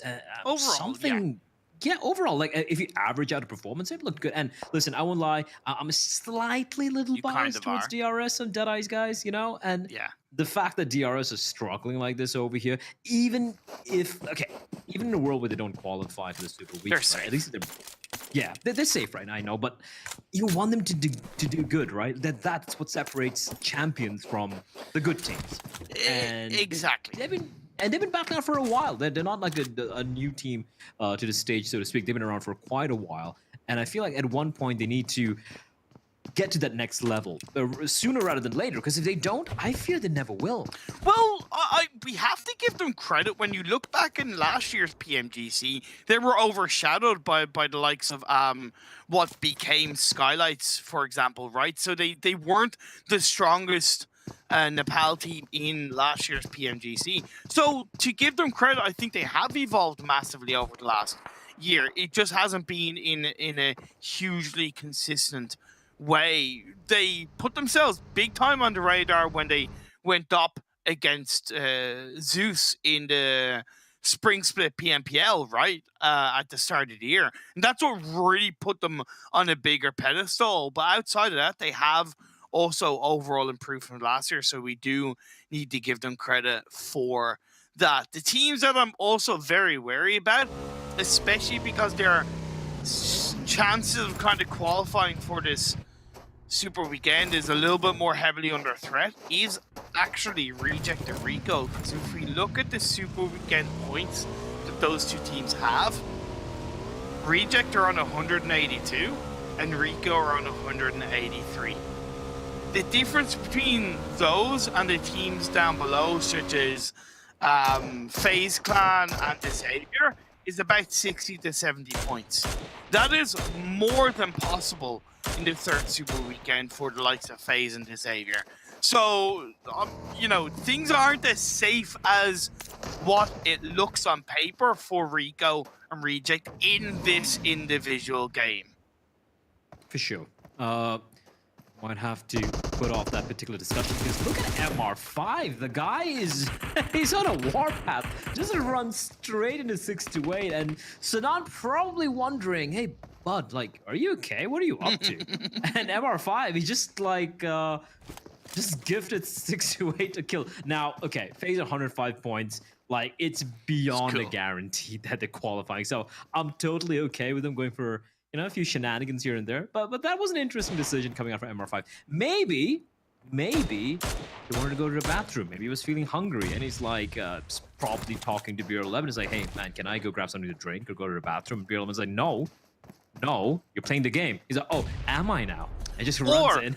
Or maybe it's like Creo, who in the promotional video, maybe he was stopping to finish a carving of his own head. In the background said, yeah, it's fine, guys. I need to finish this sculpture of my own head. So I'm just going to bow out in this game. Maybe it was that. Maybe it was that. We probably will never know what MR5 was thinking. But, sometimes the greatest mysteries are never, left unsolved. Like, good old Nessie, the Loch Ness, talking about... What's the guy's name who jumped off the plane? DB Cooper. I've never heard that name. Wait, you never heard of DB Cooper? No. So, in the 70s, right? I know we got a little bit of time. Teams are still rotating. We won't see any action breaking out. In the 70s, I forgot the exact year. This is like when, the airline regulations and security wasn't that good or whatnot. There was this one chap, very average-looking guy. He was sitting in the flight. He had his suitcase next to him. And then he called the stewardess. And she's like, yes, can I help you? And it's like, yes, I have a bomb next to me. And she's like, okay then, well, what do I do? So he hijacks the plane. The plane lands. He allows everyone to deplane except for the pilots and the crew. And then he asks for a couple of parachutes. And then they take off. And he gives specific instructions. And oh, by the way, he asks for money as well. Yeah, so yeah. He gets some few $100,000. And then he asks them to fly the plane at a particular perfect altitude, like what he's talking about. And then he sent the crew member up towards the pilot's cabin, and then he jumped off the plane. And he's never been found since. Never been found ever since. Oh my god. So that's a pretty cool. I think I found my new hobby. But for now, back in this game, we're seeing a lot of convergence towards a kind of very center / if anything, a little bit more to the west side of this phase one. We've had a few games now kind of ending around this western guitar area, out of bounds region of the map. So we are seeing teams adapt to it a little bit more heavily. Down One Gaming to the south of El Pozo. FaZe Clan pinched in between Down One Gaming and 628. We saw a kill onto MR5 a little bit of time ago. Teams are starting to rotate now quite heavily onto this southwest side with Team Seeker, Reject, Infinity, the Xavier, and BTR a little bit more in front. So this is going to be interesting as FaZe 2, unfortunately, for the teams that I just mentioned, takes a massive dump and shifts up north. Yeah, a lot of free real estate right to a trail of Pozo and Newsy. Okay, just a laser beam in the distance, but a bit optimistic. And MS Chonburi, bullets whizzing past him. They're like, all right, okay, cool. Time to just tuck our heads in a little bit. A couple of madmen in the distance, just rattling off bullets, and they're gonna go for the repositioning as well. It's gonna get very interesting towards Monte Nuevo. Quite a few teams. Yes. And bear in mind, there's so many teams still down south. So even further south than La Trilera. Yeah. Yeah, it's big. It's big, and this is where DRS really need to think about kind of converging into one core spot in and around the Crater Fields hillside. Again, it's extremely difficult to control the whole of the Crater Fields hill, but you've got to commit to one side as pretty much as a 3-4 man team and hold on to it. Having a 3-1 split, I think, is just as viable, but that's at minimum a 3-1 split. The Xavier, they hold on to Church, they're going to wait a little bit. Team Secret, they need all the points in the world in this Miramar game. We're looking at a chicken dinner minimum. The analysts and the hosts do believe they can pull it out of the bag for now. They're outside the circle, so it's something that they need to really think about as there's a good bit of traffic in front of them. I've never seen all three of them ever agree on one thing. I know. Over the past 3 weeks. Yeah, I mean, that's how I'm much. kind of scared by that. Yeah, I know. And I think Jason got it right. When everyone agrees like that, usually things go very wrong. It's like the calm before the storm. It's also like the mega caster's curse. It's like the extreme version, But Infinity opting not to stick around, and BTR as well, just grouping up together, not really looking to take this particular fight. Okay. But who's looking to take a fight? Our FaZe, they're still going for it. We're 11. It's kind of alone. And finished off. FaZe, they call it, I guess they want to call it an early day, an early night, wherever they're playing from right now. So, they're still on top of the table. And with that, we will say goodbye to FaZe Clan. Of course, we'll be seeing them very, very soon as Infinity loses a member. Just getting tapped away to his dead. Jumper needs to be careful! Getting so very tunnel vision, and Lamborghini will have no trouble getting the knock, and not quite able to get the finish yet though, but finds a knock onto a member of Team Secret. And considering how still far away they are from safety, and with the Xavier ahead of them, it's not looking that great. Liquid goes down, Infinity pick up a kill there on towards the south side, outside the circle for the time being. And by the way, those 4 points from 6-8, very, very important as we continue this fight on. Meta gets another knock, will go down in the end at the hand of you high boy. The response should and could be there, and that's BTR eliminated. But just to kind of a little bit more importantly, highlight how valuable those 4 points are for 6-8, because coming into this game, they were down on 14th with a total of 39. That puts them ahead of Deadeye's guys, for example. That makes it harder for the likes of Team Secret. Those are very valuable points for 6-8. Absolutely. And yeah, FaZe kind of gifting them a few of those. I mean, all those kills, in fact. Oh, bit of a shift. Crater Fields. Alpoza still kind of a little bit of a cut into it. And I'm keeping an eye on the southernmost part of that map. Team Secret. It's... Sure, we see a knock, we see 2 players still alive, but with the Xavier still, I believe, they're a 3-man squad right now, and they have made their way in. They're going to be gatekeeping Team Secret here. Look at them, immediately turning around, alighting, and looking to lay the pain down on a Team Secret if they do opt to rotate in from that direction. 6-8 now, coming on top of the mountain and having to go up against Stalwart Esports, who are in the meantime going up against Damwon, who have taken control of the Twin Peak. Yeah, I really like this from Damwon on their position. Fabian is on the very tippity top of the mountain, but unfortunately his team is only halfway there of getting massive control in this one. Faris is on an off angle to try and provide a little bit of stronger cover into Genesis Dogma! Action! Ah, you hate to see it. You hate to see it, but yeah, that's just an unfortunate knock there for against teams against Starwood Esports. Infinity, in the meantime, getting harassed a little bit here. They've lost Nia and Newsy bleeding out. I don't think Tani can do much here. He still doesn't know where the other members here of MS Chonburi are, but look at this long flank coming around from behind. This is interesting. And also, this is just one of a big brain rotation overall from MS Chonburi. When you have two, it's also pretty standard overall in my opinion, but it's simple and effective. When you have two phase shifts that are very heavily north, but also northeast, that means that the kind of south and the southeast are going to be more heavily congested. That in turn means that the southwest side and the western side of the circle is a little bit easier to rotate through. That's exactly what MS Chonburi have done, along with Cryptics as well, and it's working out pretty well. Of course, there's a bit of a delay for MS Chonburi because they've been taking a fight against Infinity, but I still got to give them credit on how they're rotating into this phase 3 circle. Just a public service announcement as well. This is not potentially, this has to be the last we're ever going to be seeing of BC Swell, right? It is. Well, I wanted to say I hope they go out on a good note, but they're not a 2-man squad already, so it's not looking good. Team Secret, Yu Yang is gonna unleash. And with that, Team Secret have been absolutely wrecked. They still have shots alive. Now we know how capable he is, but this early in the game, I'm not really fancying the chances. Bonsai just charging it out in the open, and a lot of vehicles getting absolutely blown to bits. It's been a field day for some of these guys, just rattling off bullets at all these vehicles passing across. It's going to be even more of a field day as the circle once again shifts up north towards Crater Fields. Korea going up against Japan. Sorry, not Japan, sorry, should I say. As TG13 is going to get taken down. The hands of Down One Gaming. Pop is going to also be taken down.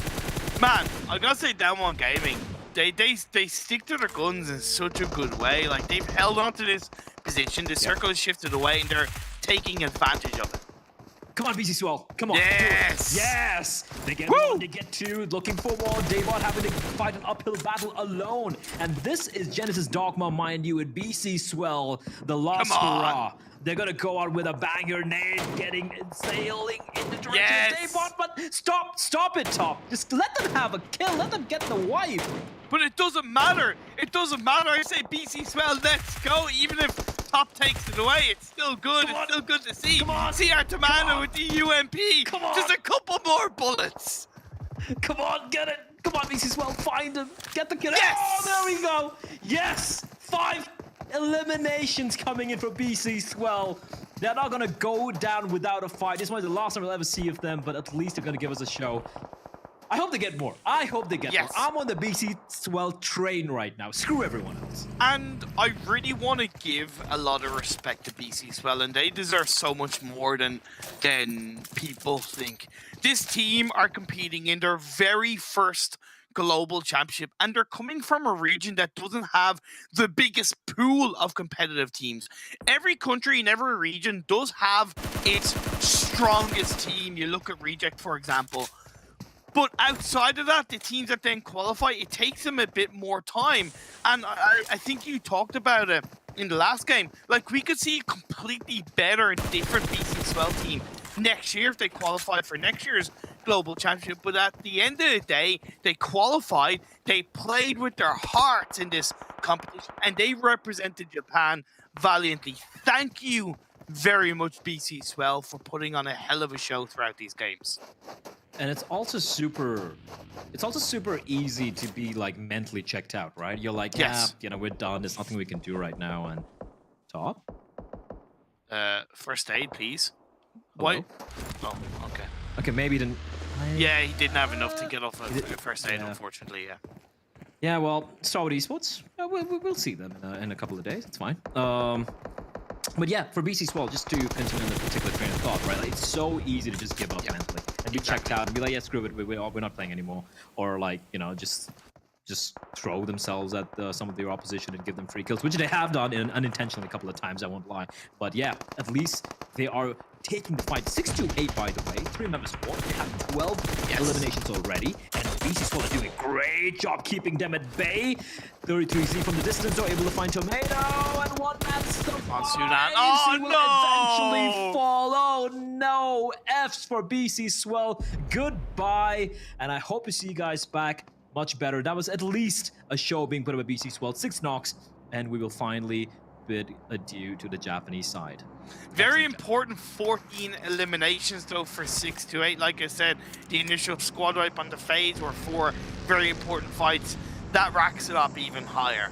Team Secret, iShots is still alive. DRS still has a 3-person team, but the spread they have is just far too big for them to really control anything.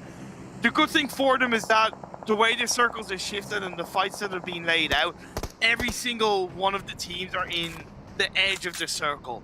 Right, you got 4 rivals on the northeast, Xavier on the east, Down One Gaming on the direct south. DRS is taking a couple of shots on them. Great Joe, so he's being spotted. Ice shots burns them just like that with those sprays. He took a sweet. Oh, no! Oh no, God. With that, Secret, they're still alive. Oh no, he's not. Wait. He's not. No, he's no. not. It's a bit of. I think it's a bit of a delay in the feed. Yeah, but yeah, they have been eliminated. A bit of a delay in that. There we go. There we go. We've got 8th place, just the 2 points in Secret. Just, yeah,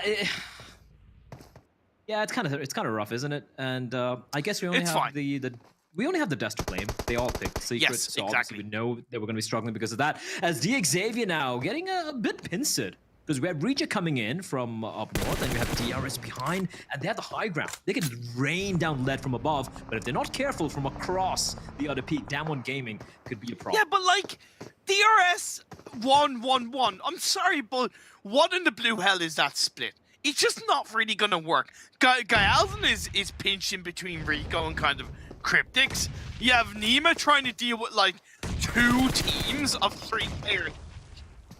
And, you know, I just don't get it. I really don't get it, though, from DRS. I genuinely don't. It doesn't make sense to me. It's called belief, all right? It's called belief in yourself. And I think self-belief is something we all work with in Imperium. Like, in this day and age, everyone's telling you you're not good enough. But DRS is like, no, we are indeed good enough. Galden just getting saved there by the zone, forcing that Cryptics from pushing out further. Very brave from Lamborghini on a sliver of HV, trying to take the battle against 4 rivals who have managed to close the distance. He's going to go left, he's going to go right, he's going to go right again. He spots the vehicle, the buggy crossing across. Lamborghini's managed to patch himself up in the meantime, and Nima from above helping them out a bit. Happy will be taken down as Xavier, well, never mind. They will finish up very quickly because it is going to be Down One Gaming from behind, able to get the final knock on this on the players there. Yeah, it was just that kind of like massive like 4th party for Down One Gaming that took down the Xavier. 4 rivals still alive. If the revives could come out, they'll be up as a 2-man team. But Nima is going to be waiting in the wings. Global nade indeed could work out. Don't know if he has any because they've been here for quite a while and they haven't really been able to loot up. He's got one. Has he got one? Well, either way, it could be his only nade, so he needs to make sure it's absolutely correct. And he just might allow the likes of Down One and Reject to do the job for him in terms of taking 4 rivals out. Yeah, for DRS, even though both players are above, like you said, it's not a very comfortable spot because there is no immediate trade potential, no possibility of a res as well. But for rivals, Forest is going to get the first knock, and Mark, he's just firing away at them, but he gets knocked down. And that is unfortunate for Mafia Ninja because there is no res possible. Nima is on the opposite end on the other peak. So we will say goodbye to Mafia Ninja. And because of that, because of the fact Nima was nowhere nearby, the res is going to be taking place now for 4 rivals. Sorry, for Rico Infinity, beg your pardon. Down One Gaming, this looks like it's going to be a bit of a surefire chicken dinner for them. It's only 1 player DRS that's left alive. Cryptics could come in and finally get a result as a 3-person team. So I think overall it's a 3-way dance. Less Nima can stay absolutely quiet, but as I said, he's on his own, so 1 foot out of place and he's out of here. Forest. for Stigo. Oh, Market Ninja! Oh, never mind. I thought he was still alive. He's been knocked down, and the kill confirmation coming in as a kill. That's a point as well. They're gonna be very happy with that. Vidon, in the meantime, just getting tapped away by Dima. As Damwon Gaming, just a one-man standing right now, not looking so great at the moment. Rico Infinity getting knocked out. And you called it, Cryptix. 3 members alive. Sorry, it takes just 3 in, by the way. And DRS, the 1 member. But the thing is, Nima's position there.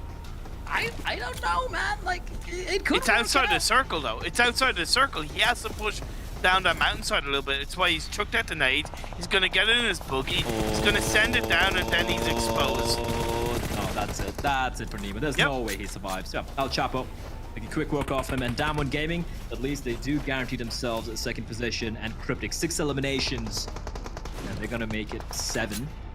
Great outing for Damwon Gaming, though. 9 eliminations. And if Forrest can find 1 more... Forrest! Almost finds Lazy Boy El Chapo, though, running up from underneath him. He's going to patch himself up in the meantime with Forrest. A little bit of respite being given with that almost knock he got the Lazy Boy. Lazy Boy lying prone. He doesn't need to show himself. Senkai's position not quite known yet. And while he's just focused on Senkai and Lazy Boy's position, we have the 3rd member of Cryptic sneaking in from behind, but he might not have to do much here. Senkai and Forrest exchanging blows. He's gonna patch himself up again. El Chapo, though, I thought he was gonna come in from the left-hand side, but perhaps he wasn't able to find an angle. But you said it earlier. Oh my God, Forrest! No I'm way, sorry no to way. cut you off there. No but way. That was a blinding couple of shots from Forrest. No way he pulled this one back, right? The 1v3 to a 1v2. He's outside his zone as well. He's trying to confirm the kill. He finishes it off. Lazy Boy down. The 1v2 right now. He's still outside the zone. And he's running out of time. There is no time. The zone's going to move on in. El Chapo so far away from Senkai's position. And Senkai's going to be the bait. And Imperium, I don't see this happening. There's no way, right? Stranger things have happened, man. That's all I'll say. I don't want to, like, give false, hope or fake hype, but it is looking very unlikely for Forrest. But, well, you said it yourself. Stranger things have happened. Senkai has not moved a millimeter from his position, but the moment Forrest drops down, Senkai peeks around a tree, and a very, very, very well-deserved chicken dinner coming from Cryptics. I think they look fantastic the past 3-4 games, and they very deservingly get a chicken dinner at the end here. I said they deserved a chicken dinner in the previous game. That continues on to this game, so I'm very happy to see Cryptics come out on top, and the fact that it's kind of back-to-back strong performances and even going a little bit further in today's games. They rotated from that western side. I'd highlighted themselves and kind of MS Chambori. Well, Cryptics were a little bit further ahead on that western side with how they dropped and how they moved, and they were essentially in less fights, and then they just played it calmly on that west side as a team. It was just job done. They waited, they baited, they played through, and then they were able to take down Rico. They were at one point a lot closer to Rico, but then they revalued around the kind of lower part of that mountainside, and that allowed them to kind of be less targeted by the likes of DRS. I gotta give credit to DRS. That 3rd place positionally with that spread is good, but is it enough points for them to qualify in 16th? They had a massive uphill battle coming into this. They lost one early on.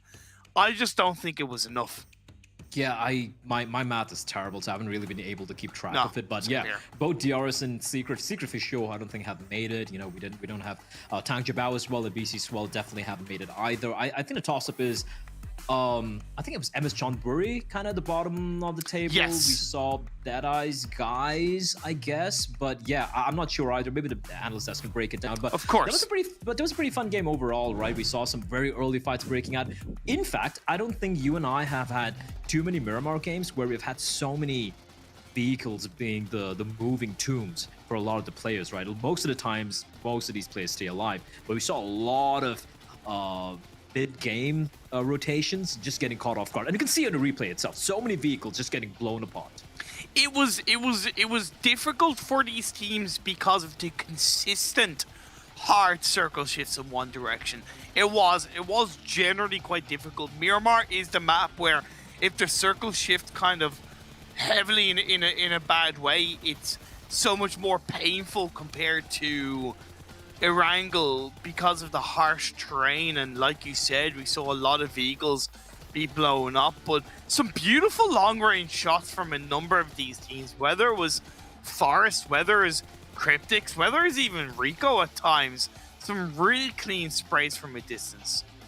Yeah, but in the end, I mean, yeah, you got to give credit where it's due, right? Cryptics really stepping it up, and I think that's it from us here for when it comes to the league stage. Coming up next, of course, is going to be the Super Weekend in a couple of days, but before that, of course, we have the wonderful Dust to break everything down. So, Jason, Team Secret didn't quite pan out. What they don't know is they're not casting anymore this event. No, yeah, Team Secret not working out indeed. Neither really seeming too well for DRS, but we obviously need to check in to see the points, see if they maybe did qualify into our top 16 and make it into the Super Weekend. Really rough match for quite a few teams there. I think 628 played spoiler for, well, at least Secret there, getting the explosion on the vehicle and taking down 2 players. But Cryptics getting themselves a chicken dinner. They had a close run earlier on today, but to close things out is a good sign out of this team, especially moving forward here into the final Super Weekend. Yeah, I mean, my mind almost, I said to you guys, I'm like, oh, is that a back-to-back? But no, they didn't actually win the previous game. Of course, Infinity did, but that goes to show just how good an ending Cryptics had here, which I think is great. I mean, I had some question marks around this team in terms of how high they could push in the overall standings later on down the line, but this is enough to, you know, reassure me that maybe, yeah, you can start moving into those top 10s, into those positions where maybe you even qualify for the finals of the Global Championship down the line.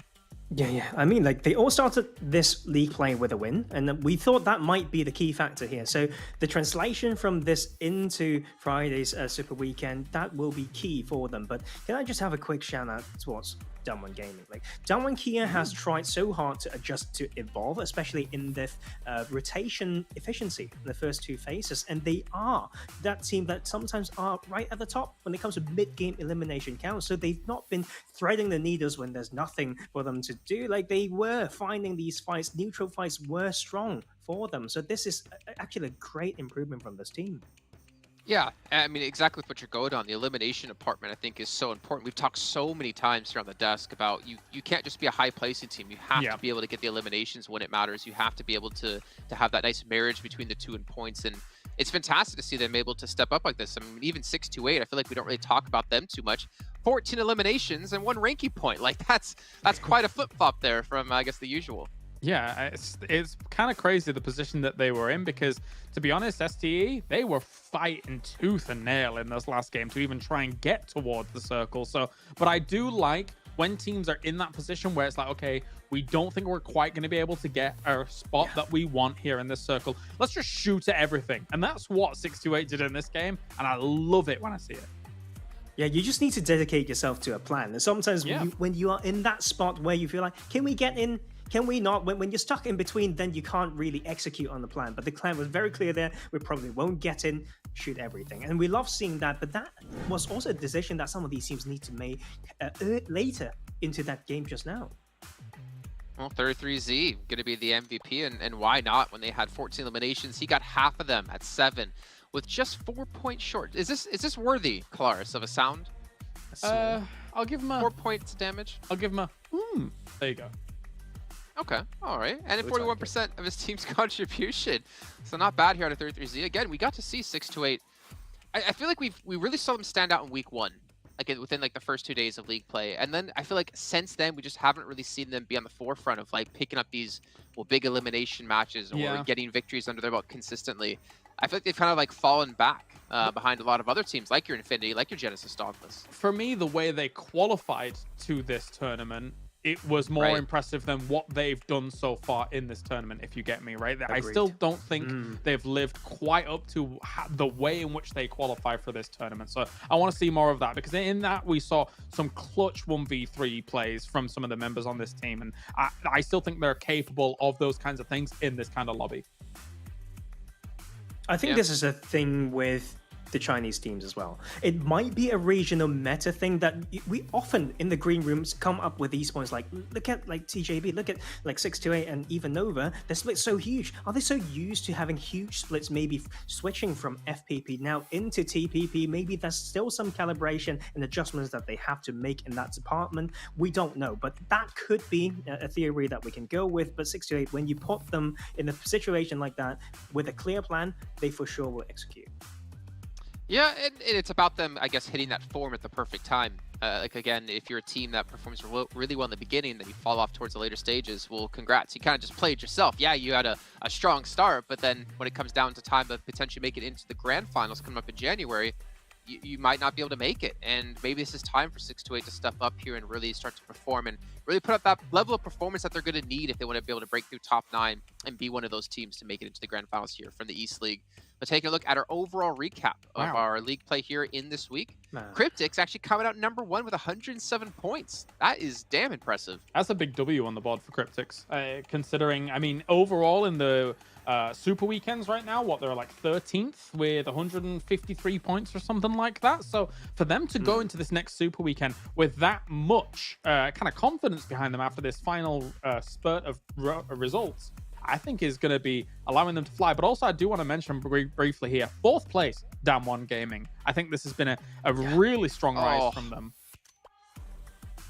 So 2 points short for DRS. Because I was thinking with eliminations, that's not the first tiebreaker, it's rank. They would have been too low on that. That kind of hurts for them. And now, I mean, obviously DRS, they're sitting up pretty well, as well as Team Secret in points overall, but there still is a chance, a realistic chance, they could be knocked out of top 16 at the end of the Super Weekend. We really don't know what's going to happen. There's a lot of teams gunning for those positions and a lot of teams below them looking to surpass them. Yeah, is this volatility that we should expect in this last Super Weekend that actually excites us when we talk about the qualification point being 31 this week, which is a very different one compared to weeks before. Yeah. You can arguably say it's because of a redistribution of how teams play and the strength and weaknesses or whatnot. There's just many things that you can consider, but there are changes coming through and teams really have to grab those that will work in their favor. Yeah, and too many times going into the last Super Weekend as well, we have those situations where we already kind of know 3 of the 4 teams that are kind of done. But this time around, only 1 team that we definitely know is done. So still 3 spots to play for, Jason, moving forwards, which is cool. This is cool. This is interesting. Oh, yeah. This is a fantastic. 17 more limbs than anyone else when it comes to league play here for Action. Pairboy at 42 and Action at 59. That is tough. Like that's dominating. That's like more than dominating. That's Action ruthless. he was a fiend. I mean, the fact that throughout this tournament as a whole, he was a few thousand points of damage ahead of some of the number 2 in this tournament. I haven't quite checked that today, but this is kind of the result of our first 2 weeks, right? Action is just, yeah, I think this tournament, especially so far, really has made a star out of him. And alongside the STE boys, they've been looking great. Yeah, 100% agree. I think they're following really well in the footsteps of the predecessors of Zeus from last year, who placed 3rd place overall. Really showing Mongolia has insanely strong teams, and I almost wish there was like more than 1 spot coming from Mongolia here to bring in like potentially Zeus or even another team we haven't really focused on too much, but they've been able to reign supreme at the top, but so is the Infinity. Again, another team I never would have expected coming in from Thailand, if I'm not mistaken, who has just been dominating and have been the most consistent team, I'd say, out of anyone else out there. Yeah, I feel confident enough to really try roster changes as well. Not sure whether that completely worked out today, but I think they still do very decently. And we will have that same question like last week, right, Kalaris, when they tried something on the 2nd day of league play and see what they decide of what they found, right, like in how they perform. So into Super Weekend, of course, they're looking comfy, but you don't want to lose, gas. You want to continue to dominate because after it feels so good to be in the first place going into the finals. It's the best practice you can get. It's the best practice you can afford when all of these teams are in that high pressure situation so that you can kind of take that and fuel that into the grand final. So yeah, very important. Okay, well, you guys at home who are watching, maybe you caught the competitive bug here. We have the PMGC community tournament happening with Game TV. It's open for anyone out there. All you have to do, just go register to play and get PMGC tokens and the Google Play cards. We're not doing the point down yet. But speaking of pointing down, as you see below the stream, there's a rewards button. Make sure you guys click that, because if you do, you get some extra points, extra PMGC tokens that you can use. Nope. Okay, there we go. The screen. Okay, up. No. I'll try that another day. And you, actually, I'm too close. That and up. All right, then you can get some more tokens, unlock some permanent items. But a quick little recap what happened today. I actually want to go back almost and just see how many days in total out of every day we've had so far in this event has Infinity not gotten a chicken dinner? Ooh, that's a good question. Interesting. Yeah. I feel like it's not that high. I feel like it's like relatively low, to be fair. I can see one Super Weekend, or what was it? Day one of Super Weekend 2. Day 1, I think week I see 3. one. Yeah, not many though, to be fair. here's the thing, like for the days that they haven't gotten one, they found points like in other ways, so they still were very clear in their strengths, and that is important. We talk about how they get points. Yes, of course, maybe no chicken dinner, but they found their ways, they control pockets, and they play a good game of PUBG. Yeah, they play a fantastic game of PUBG, and we're going to see more of them coming up in our Super Weekend, which is not happening tomorrow because we have the day off. It's going to be happening on Friday, and it's our last 3 days in a row here of Super Weekend before we can finally get into the finals here and find our 9 teams to represent East League to play in the Global Championships, the Grand Finals, against 6 from West and 1 from India. So, ladies and gentlemen, hope you guys have a great rest of the night, great day off tomorrow, but we'll see you on Friday bright early for some more PUBG Mobile action.